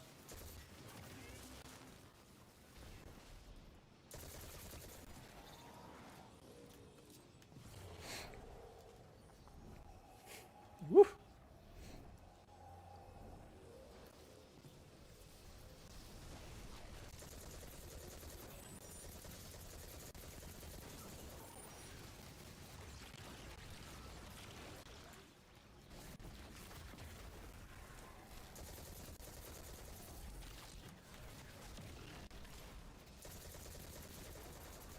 Yeah.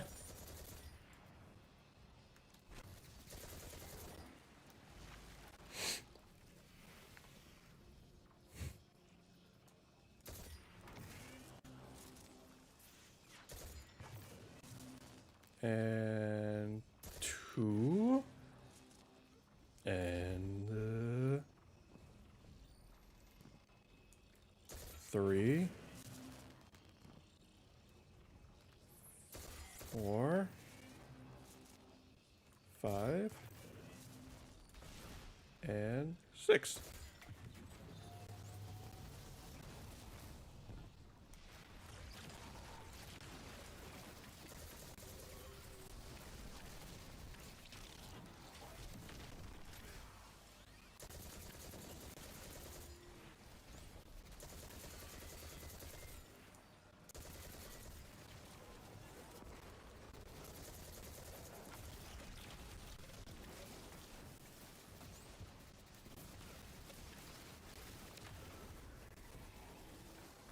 Nope, time to go. No, never mind. Yep, time to go.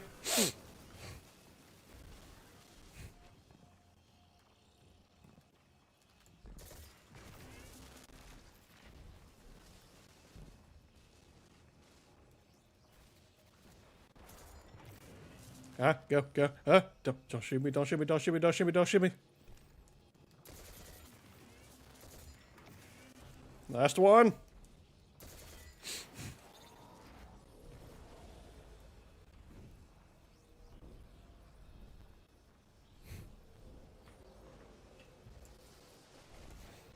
Ah!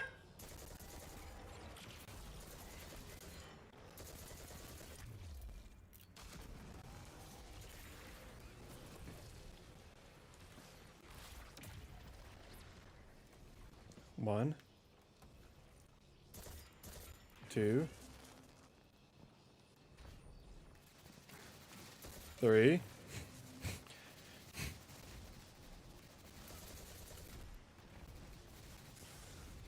Oh no!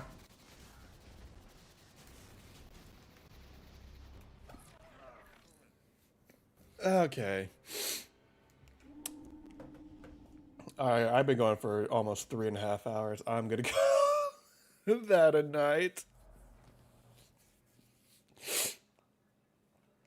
I think I just snorted a bug. Oh, that's disgusting.